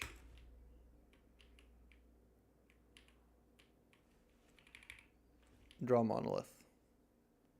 Different stone types or no, but like this is the game. No, but like this is the game, and uh like when I was working with Godot and stuff, you draw the first cube, and then it's like, okay, I want to make it into a mesh and then draw the entire mesh. I want to make it all with code, and it's like here I can Godot array mesh API. Here you have the Godot array mesh API, and this is like it's not that much, right? This is exactly what I do. Like if I go into render pass.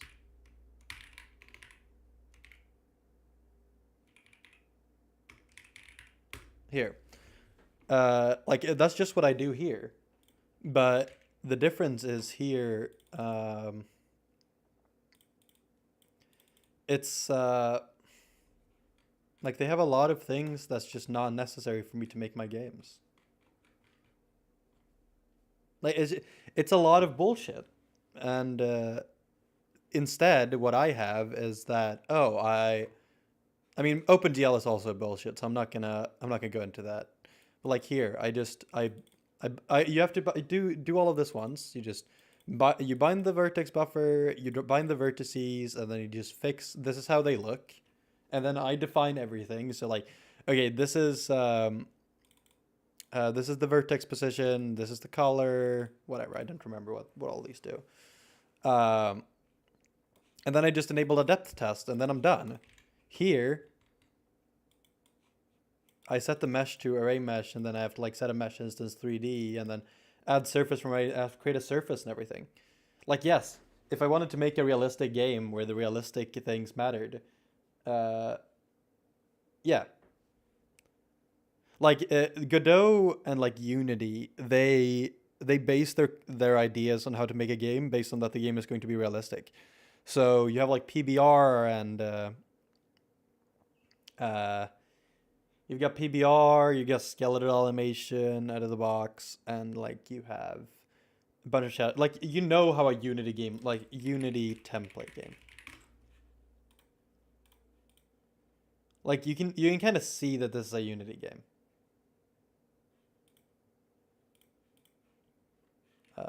In 3D. Not this, but like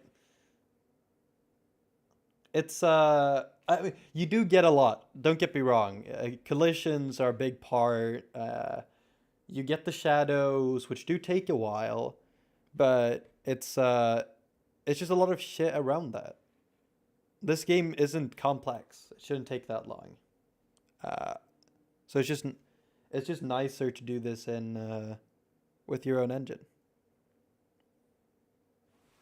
It shouldn't take that long to make games, or like it shouldn't take that long to get started with games. But I feel like Godot even claiming that it should take less time takes more time because they kind of you want your game to be based off of code. Your game is programming is the entire thing for your game. You define everything, but Godot in Unity, they kind of make abstract away the code into these like small packages, and then they handle the rest. But that's not what I want my code. I want my code to run my code. Uh, like if I want to draw the water, oh, how would you do this in Unity? Oh, I would go in and make a surface material, whatever, and then I would pass in a bunch of values. Oh, you have to access those values from the other script and whatever. Oh, when I want to do it, I go to the reveal script and I add a new array entry. I added once here, and then it just adds itself because I fixed the shader in that way. It's like they make it more complex than it has to be. And also, it takes me like 0.5 seconds or like 0.3 seconds to even start the project, which is, I can't say that for Unity. It takes me 20 seconds to open the Unity editor. What type of WR, I guess? I think the way Godot and Unity are doing things are more intuitive for people just starting out. Yeah, definitely. Like if you just want to drag in cubes and like have a player controller that works, then yeah, Unity and Godot will be much easier because you can just, it's just like it's a puzzle. You just drag in everything and see if it works. But uh, that doesn't help you make games faster. That just helps you get started faster. Like this game, how much clock excluder? I don't know if I have clock installed. I don't know. It is definitely more intuitive. It's just when I want to make my games, I often want some sort of programmability and stuff, and I do know that people make amazing games in them, but it's just this is easier for me to visualize. Uh, I know why this big ass island is generated here. I know where it is generated. I know where the water is generated. I know why the player moves in the way it does. The transactions are universal for all the entities. Uh, yeah, like I know what's happening, and uh, it helps. It definitely does help for me being able to know what happens. Because in Unity, I feel like, or in Godot, which I have more experience with, I feel like the problems I usually encounter,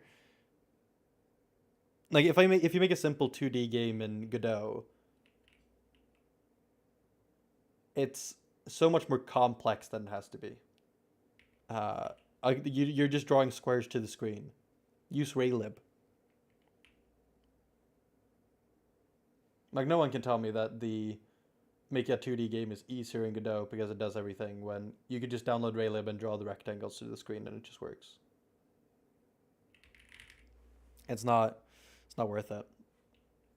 Uh, like what this monolith took me what 15 minutes to like get from start to finish. Wouldn't take that in Godot, I can tell you that. And if I wanted to make another, if I wanted to make another monolith on another place, I'd just run the function again, draw it another place, and now it would just work.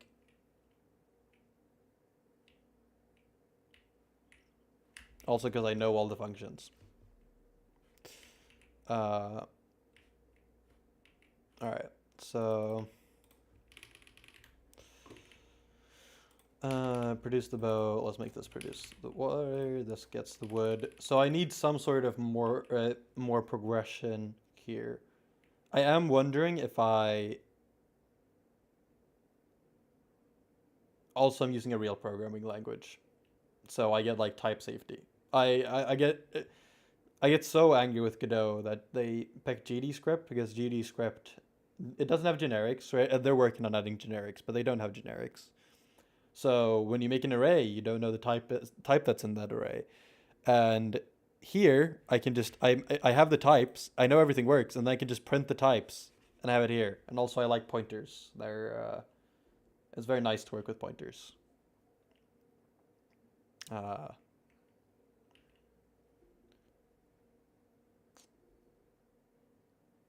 Like a linked list shouldn't scare you.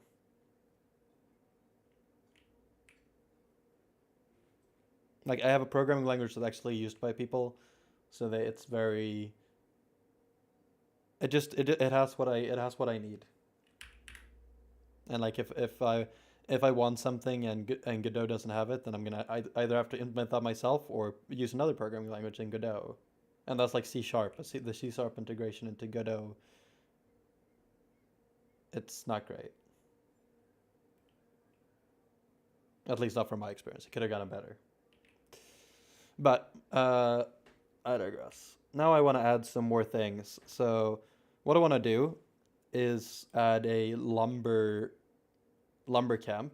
So for example, you place a lumber camp here, and the user path finds to the lumber camp instead of the dock at all times.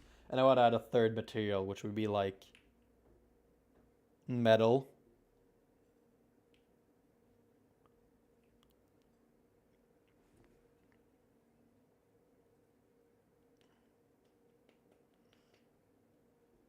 I do want to add researches. Actually, researches might be better now. So like you can research miners, so you can mine the trees. Like I don't think that's a bad start. Like I need some sort of progression right now.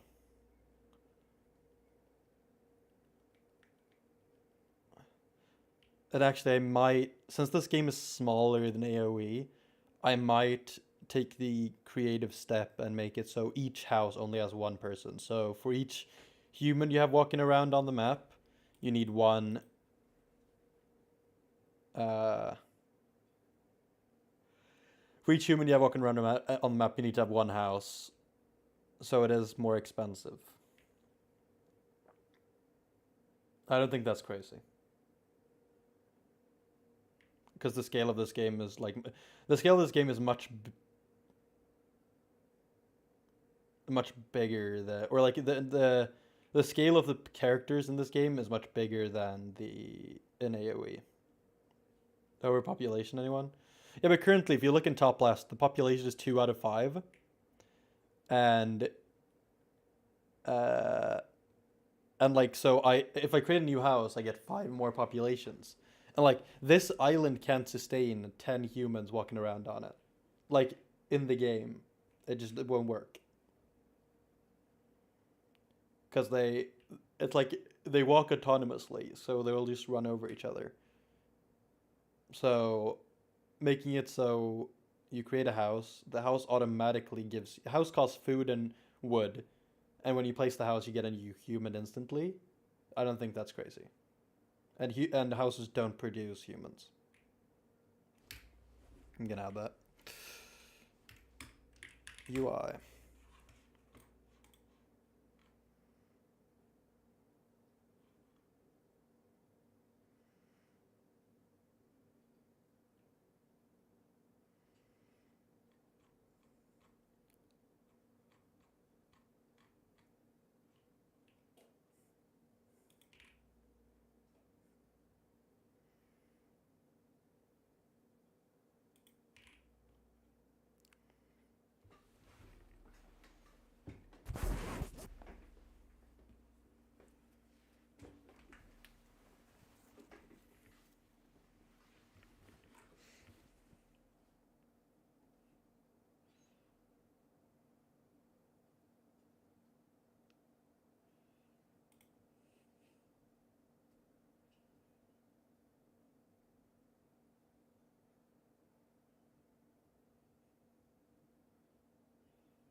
Okay, build dock, build house. So this is produce.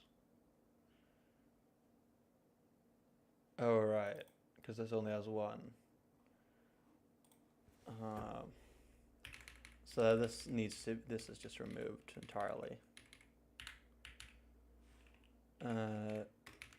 If building dot type equals house return, we don't draw anything, and this just goes down here.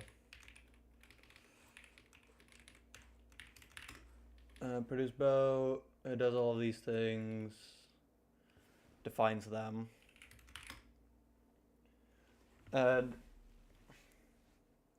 then instead in the human panel, when you build house,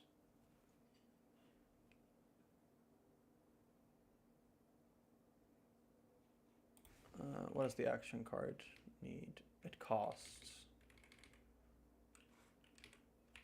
Wood cost, food cost.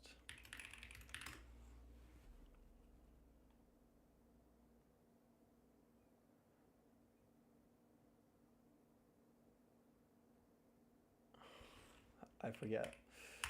I forget so easily what my game does. It's insane.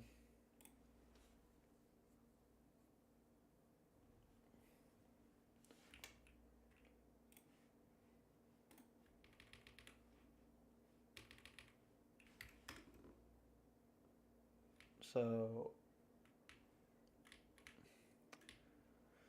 we'll go here into the action card.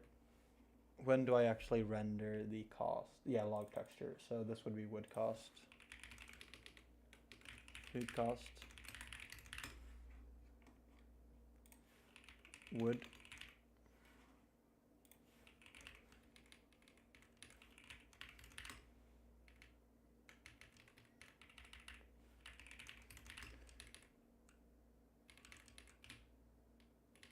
That's a nice thing about Clay, which is the UI library I'm using, or the UI layout library I'm using, is that it's using a flexbox. So this will just work. It might look a little wonky, but it will just work. Food, and this is a fish.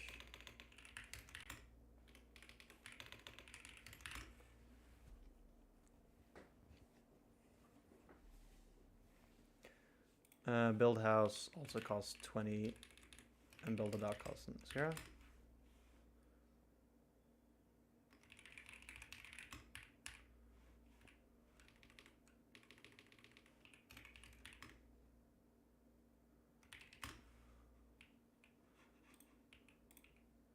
Yeah, there we go. That should actually not look like that.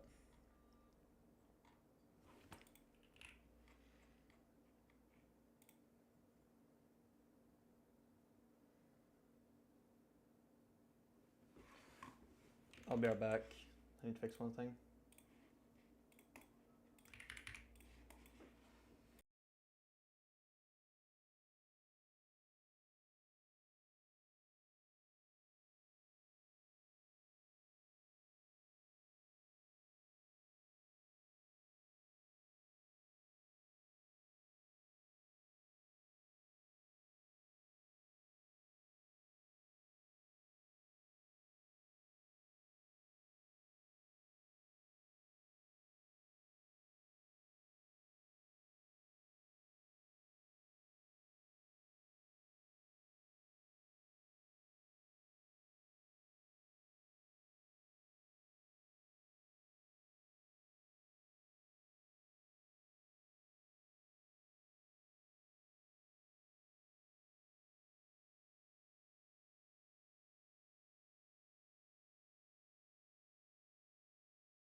Sorry for that.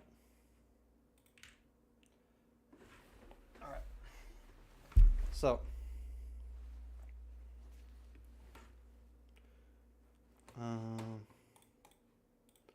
What is this? Title. Do I not draw the... Oh, gotcha.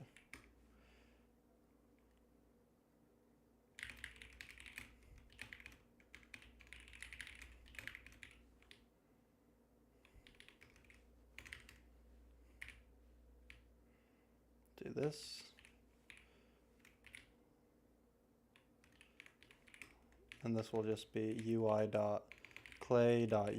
clay.id local. Costs. I also gotta do this.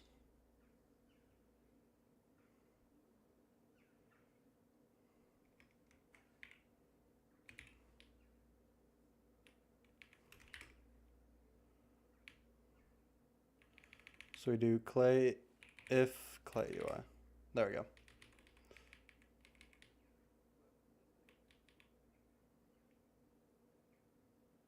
What's the scale going to be for all this? By the way, like as in map size, how close things are together, especially distance like between islands. I'll probably keep the... Oh, no worries. You can ask. Well, the game is supposed to be... Have you played Age of Empires? I think this is quite a like medium map.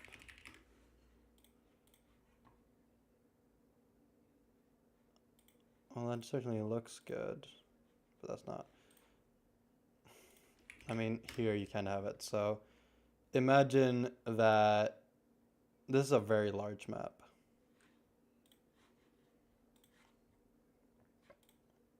Small map. I don't know, but I'd imagine here you have sort of the vibe. Here you have one sort of... Imagine that this with the water is one island. So you imagine a little bit bigger than this. So you have one island here, one island here, one island here. You have the monoliths like here in the corners. So so like it's let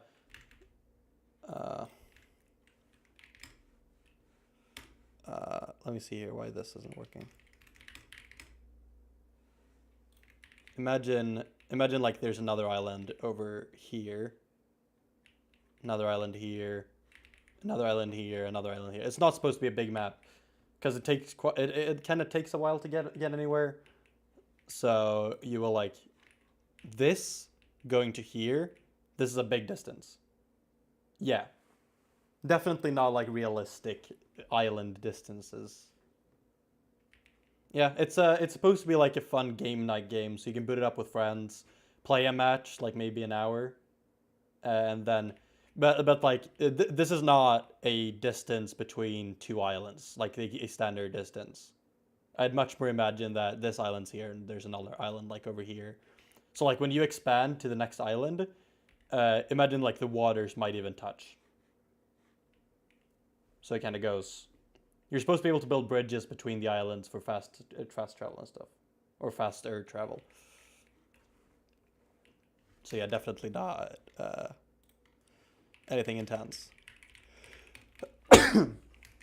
Excuse me.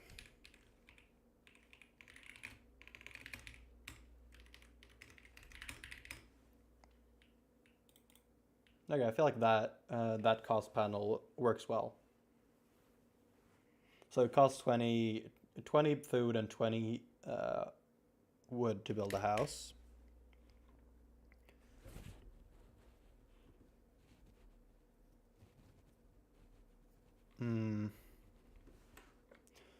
I mean, this is kind of disconnected from the entire purchasing.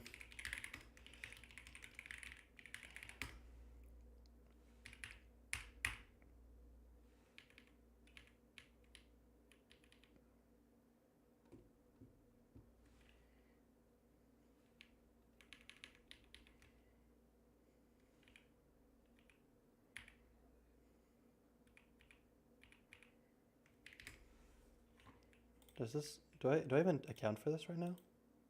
Yeah, I do. So where?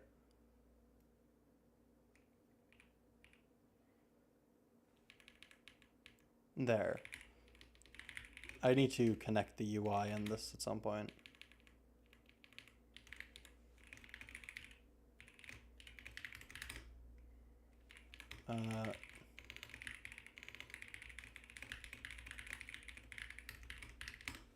Because currently they can like be disconnected, which is kind of ass.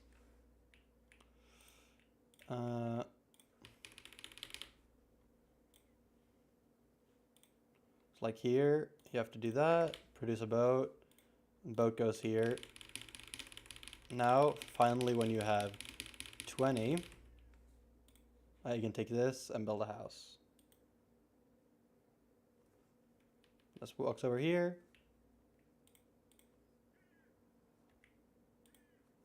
Builds a house. Like that.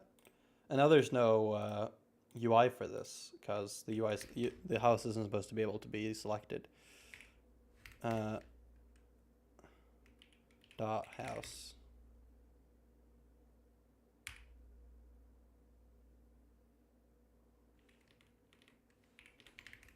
So that's supposed to be 1.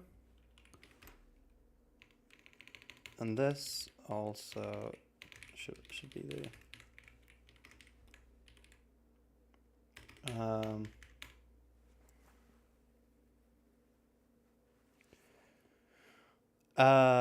This will do an entity add human produce transaction.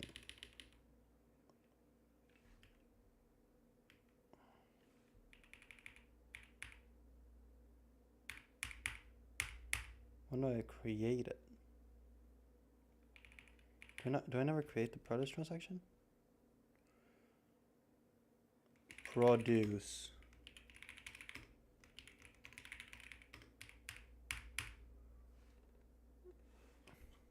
Maybe not.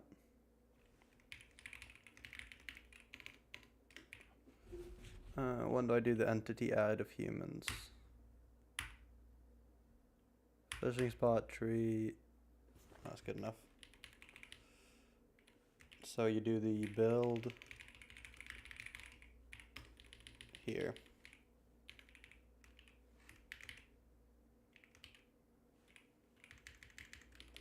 And this is now house dot entity dot position dot x entity dot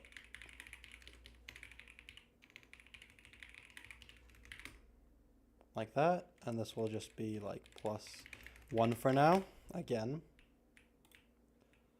I really should create a start or like a save system, because it's getting kind of tedious to do this each time. So you do this, it gives you a house that you build here. Oh wait, there's something buggy there. Let it get created inside the wall. Feels like it. Can't prove it though. Don't think so.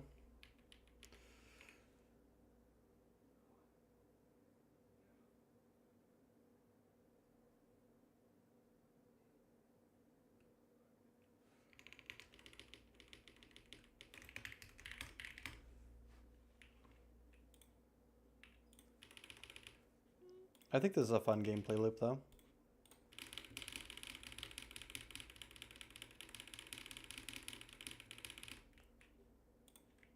Make you just build a house here.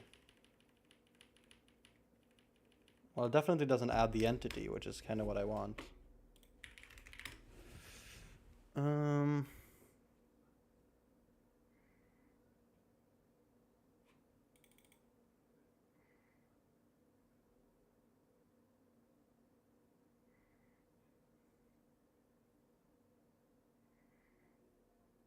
No, this is supposed to be house entity.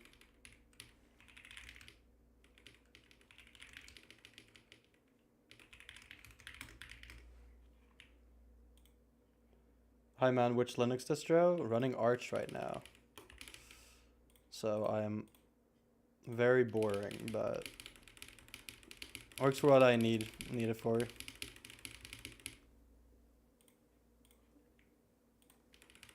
See if this works. There we go. Now we got human too. Alright, so now we can produce trees like that if I just move over here. Welcome to the stream, Sri Ranj. I don't know if I'm saying that correctly. Welcome anyways. So now it costs 20 food to build a house, and it automatically produces a human, which I think is better for the overall game, right? That's what we discussed earlier. So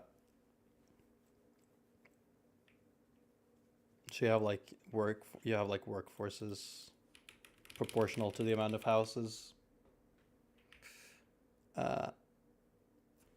It's now a lumber camp. I feel like it's the next logical step, just because so you can produce multiple. Because like the water has a lot of open space. You don't really need that here because you'll never have a land bridge, or almost never, hopefully. We'll see.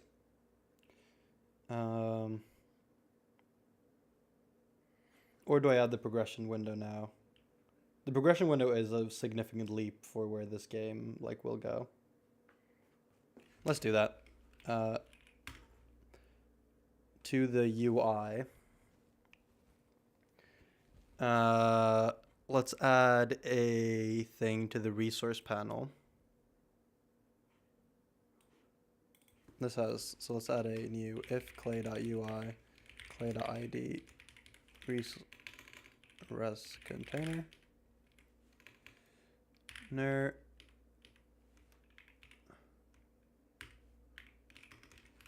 think that'll work. We'll just move this entire thing inside of here.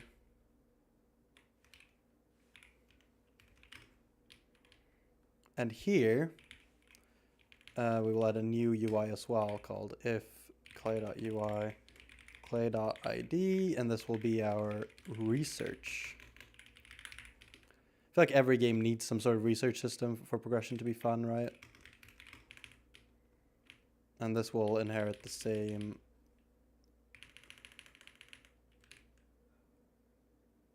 This will be in the top. This will go here.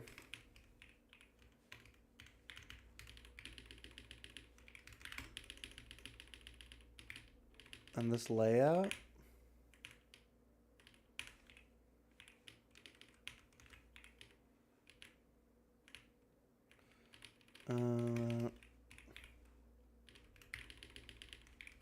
If I do this, what would be researching though, like different buildings, boats?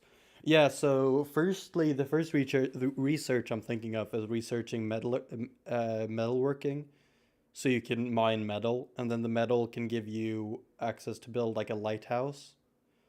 Like the problem I have currently with the game is that the progression is way too fast.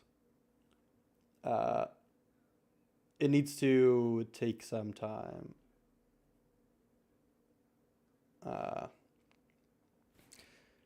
So that's on my bucket list of things to fix now. So like my progression as I thought it up. That's not gonna open. Like how I thought up the progression was that you have like you're on one island,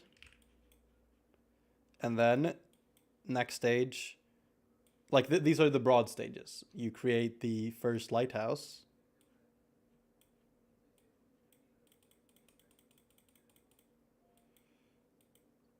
Create the first lighthouse. I know how to draw a lighthouse. Like that. And after you create a lighthouse, you can now discover more islands. And that's how you progress.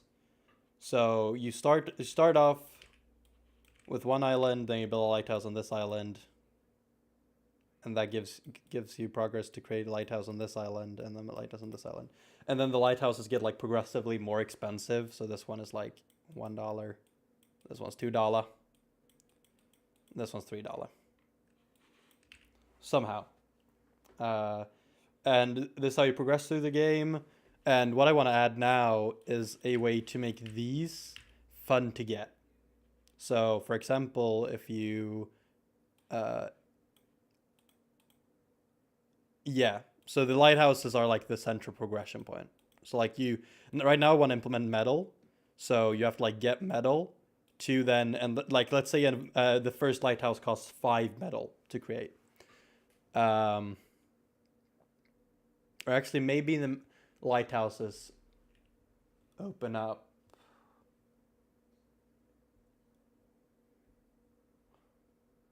I don't know. We'll see. But basically, so now I'm trying to implement metal. So this will be the first research, or like maybe like a third research. I don't know how long it should take to get metal. When you then have metal, you can create the first lighthouse, and this is how you move to new islands. And then after you see the islands, you of course gotta have like boats. So after you've created a lighthouse, you can now research boats here. So you create boats, and that allows you to go to the islands that you now discover. I think that's a fun gameplay loop.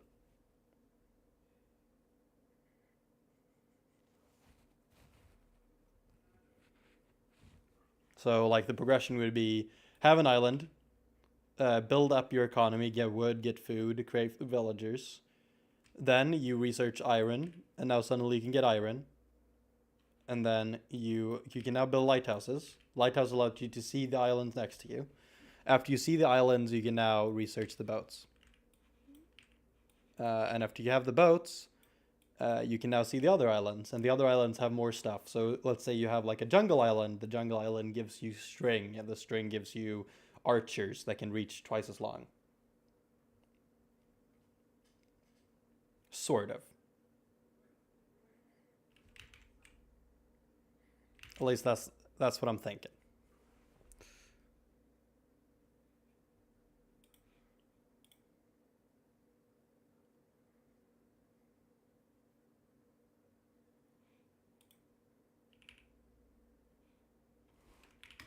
Wonder how this will look. That works.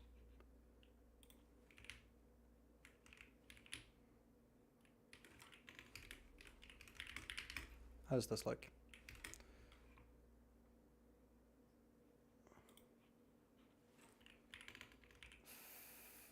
Sizing grow. These should both be grow width. There we go. And here you have like a clay.text.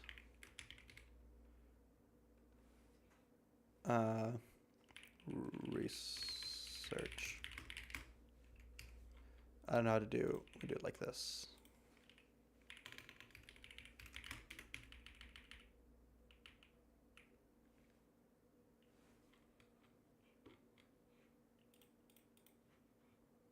Let's make this white.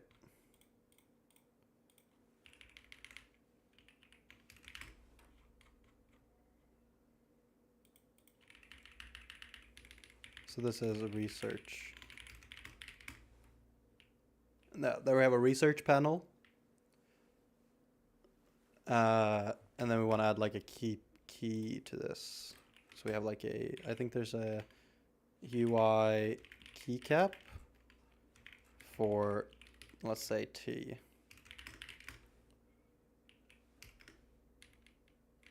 And this will now be layout direction top to bottom. Right to left to right. Doesn't that work? Yeah, and then we want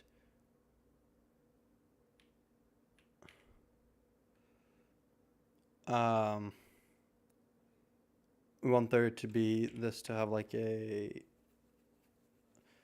I don't know too little about Clay to do this. Clay UI docs.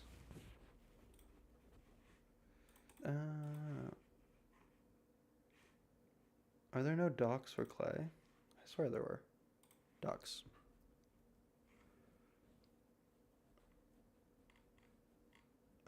I need a way to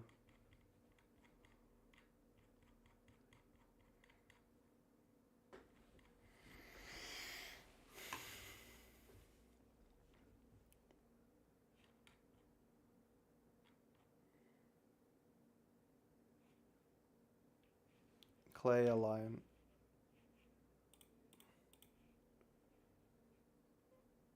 Let's do that actually. So we align this top to bottom. This is right to left. Right to left. Oh, that doesn't exist.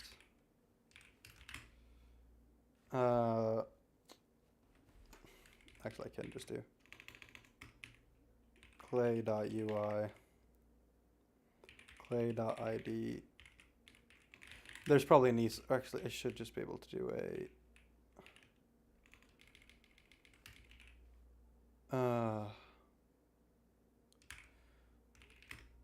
I forgot how to do this. It's the same thing as I do here. Action card.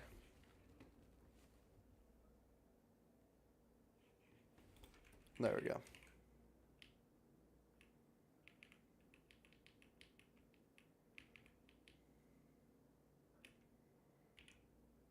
Building resources.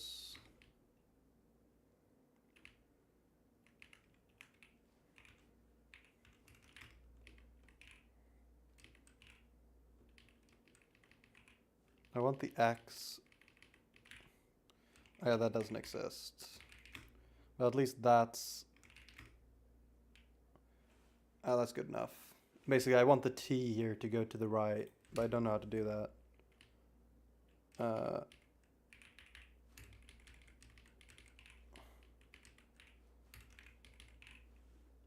Is there like a... Do I really have to create like a UI around? Maybe. Let's just do that. Then we can find out if it's good later. Title.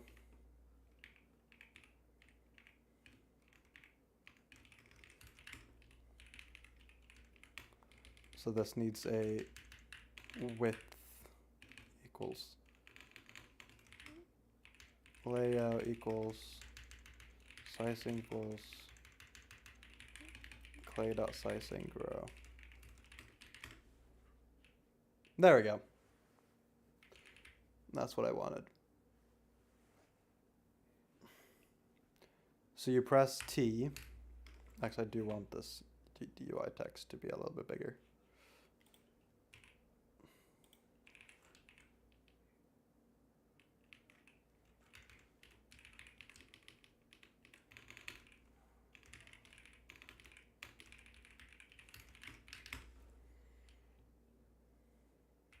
So you press T, it opens up a new UI for you to like pick out the researches and whatnot.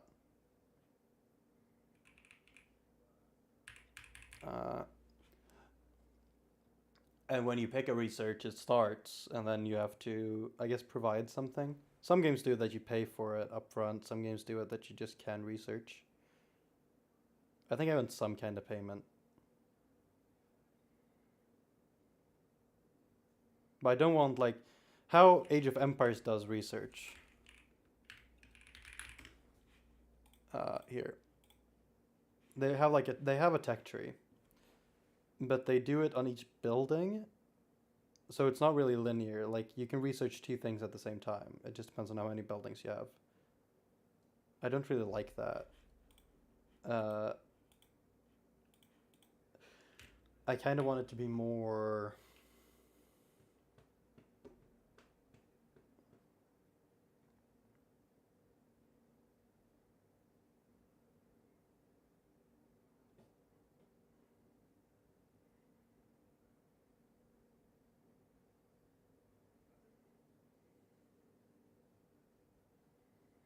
Are you familiar with Project Zomboid? I wonder if you could combine with the positives as negative trait points system with research somehow. I'm familiar with the game. I've never played it though. Can you explain more what you mean?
You can choose traits, some like that make things easier for you, but you've got limited points to spend. So you have to take negative ones as well. I'm a different in different areas to balance things. Oh.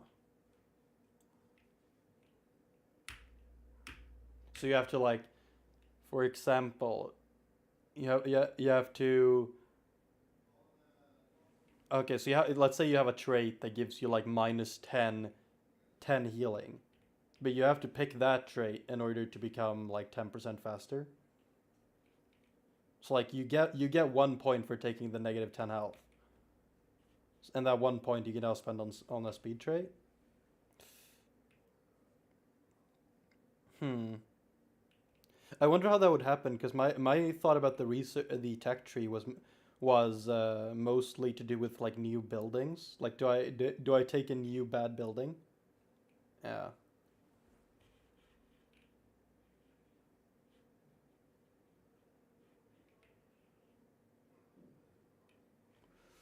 Hmm. It's a fun concept though. I don't know how it would work though in practice. Ugly House minus 10 work ethic. This island has unfortunately got an ugly lighthouse.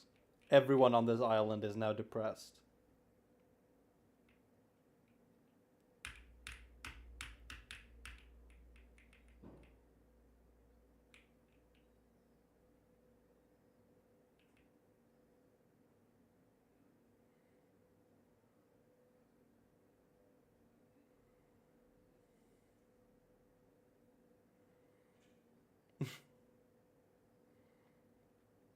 Well, that's certainly an interesting way to think about it. I mean, we can try it out. I need to implement the research UI first, though, and then we can, or like the research system, and then we can see how it goes from there.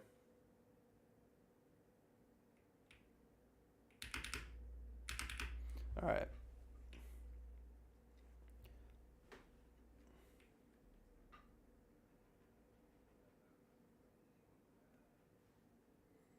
No, okay, probably not a great idea. Just yeah, it is an interesting mechanic. I was thinking that that might be a cool mechanic for the villagers themselves. Like since villagers are kind of a scarce resource, and you will get like overpopulated. We could add like overpopulation to an island. I was thinking that you could add that, like make maybe some characters get a little bit more speedy. I don't know.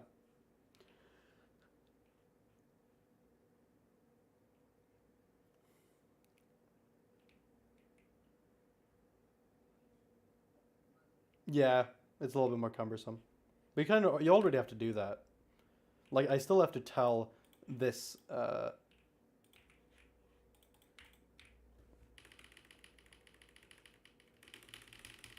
mean, you still do have to control these when you have to go to like war and such. I mean, that's how Civ works. Yeah, I think this is more a scope creep idea for the future. It's fun to keep in the back of the mind though, if I want to expand the systems. Yeah, I feel, but it's a cool feature for like a future update. But it's too early to add stuff like that to the game, unfortunately. Even though if I would like to, like combining people with certain traits. Yeah, it's that would be really cool. But same there. It's way too early to say that if that system would pan out. You need like gameplay to do that, and this game doesn't have gameplay yet.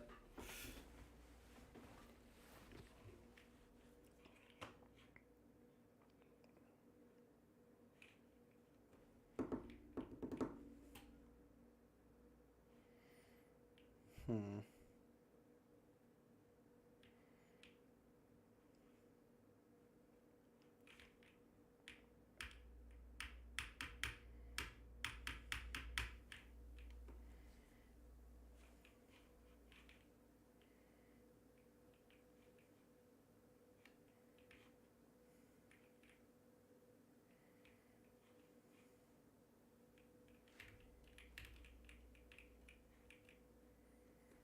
Hmm.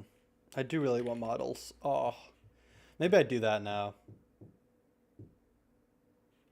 It feels so bland looking at, because like a house can't take that long, right?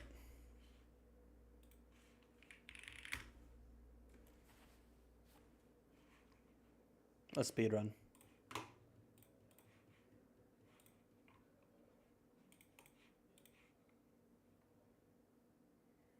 I don't remember how the trees are rendered. Let's just draw this. 1. No,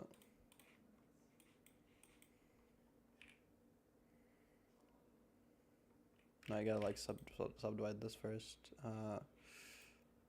Subdivide. Do like this.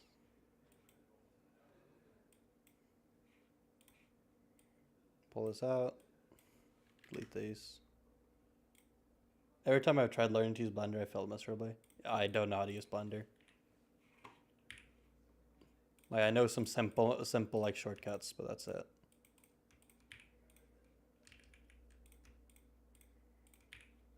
I mean, as with everything, you do kind of just need you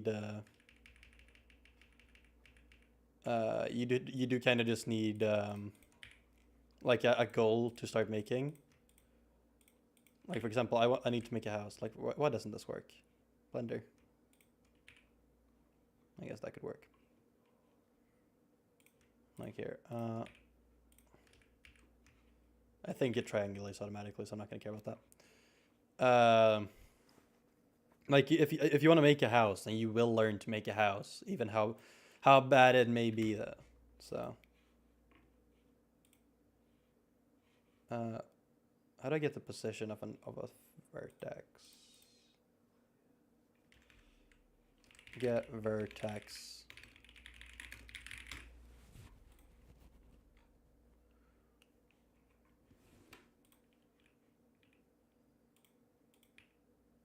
There we go. Let's make all of these 2. And let's make these.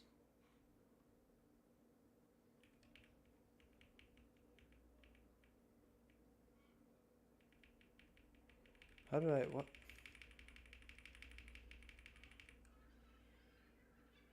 Did I extrude that for no reason? All right. Remove these. I feel like I'm just gonna restart.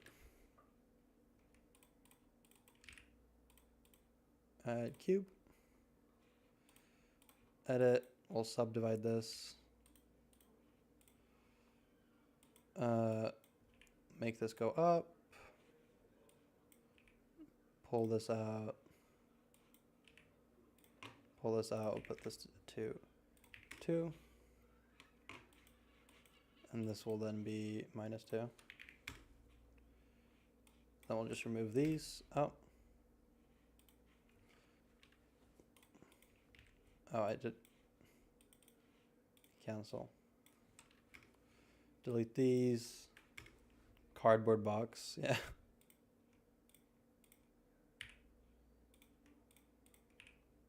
I could just do this.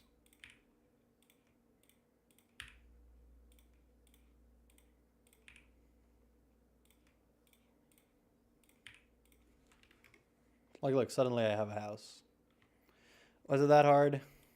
You can do everything you put your mind to.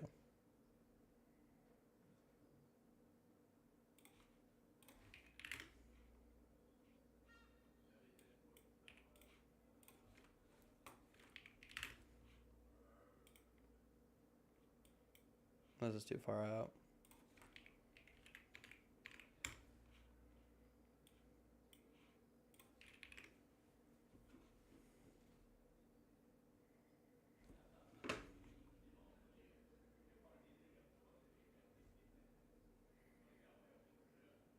I mean, that's a house. Very inspirational. Thank you. Thank you. I try.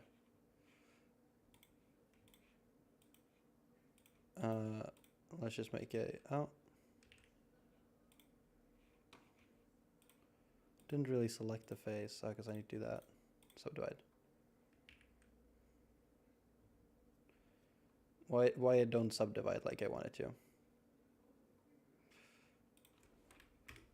Do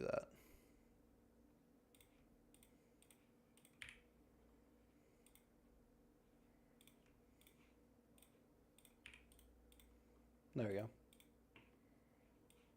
And then this. Do that. That's a window, right?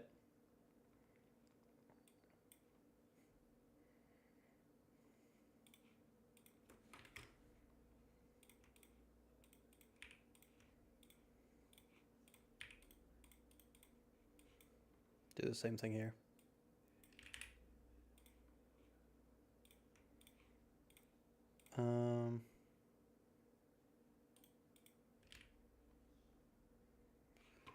Can I select specific faces?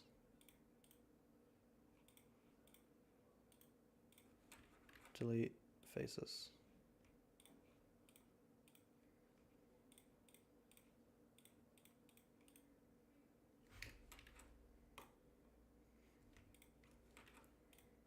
There we go. Now we just do this. This is not how you're supposed to make a model. I just know it, but I don't really care at the moment.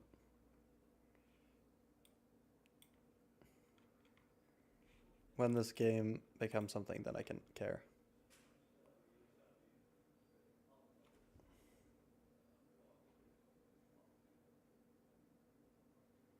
Oh. I think... Do I have to... Oh! I'll have to head out for a bit. Might stream again later. Actually, I can just definitely just work, but... I have stuff to do, I'm sorry. But yeah, we got a house.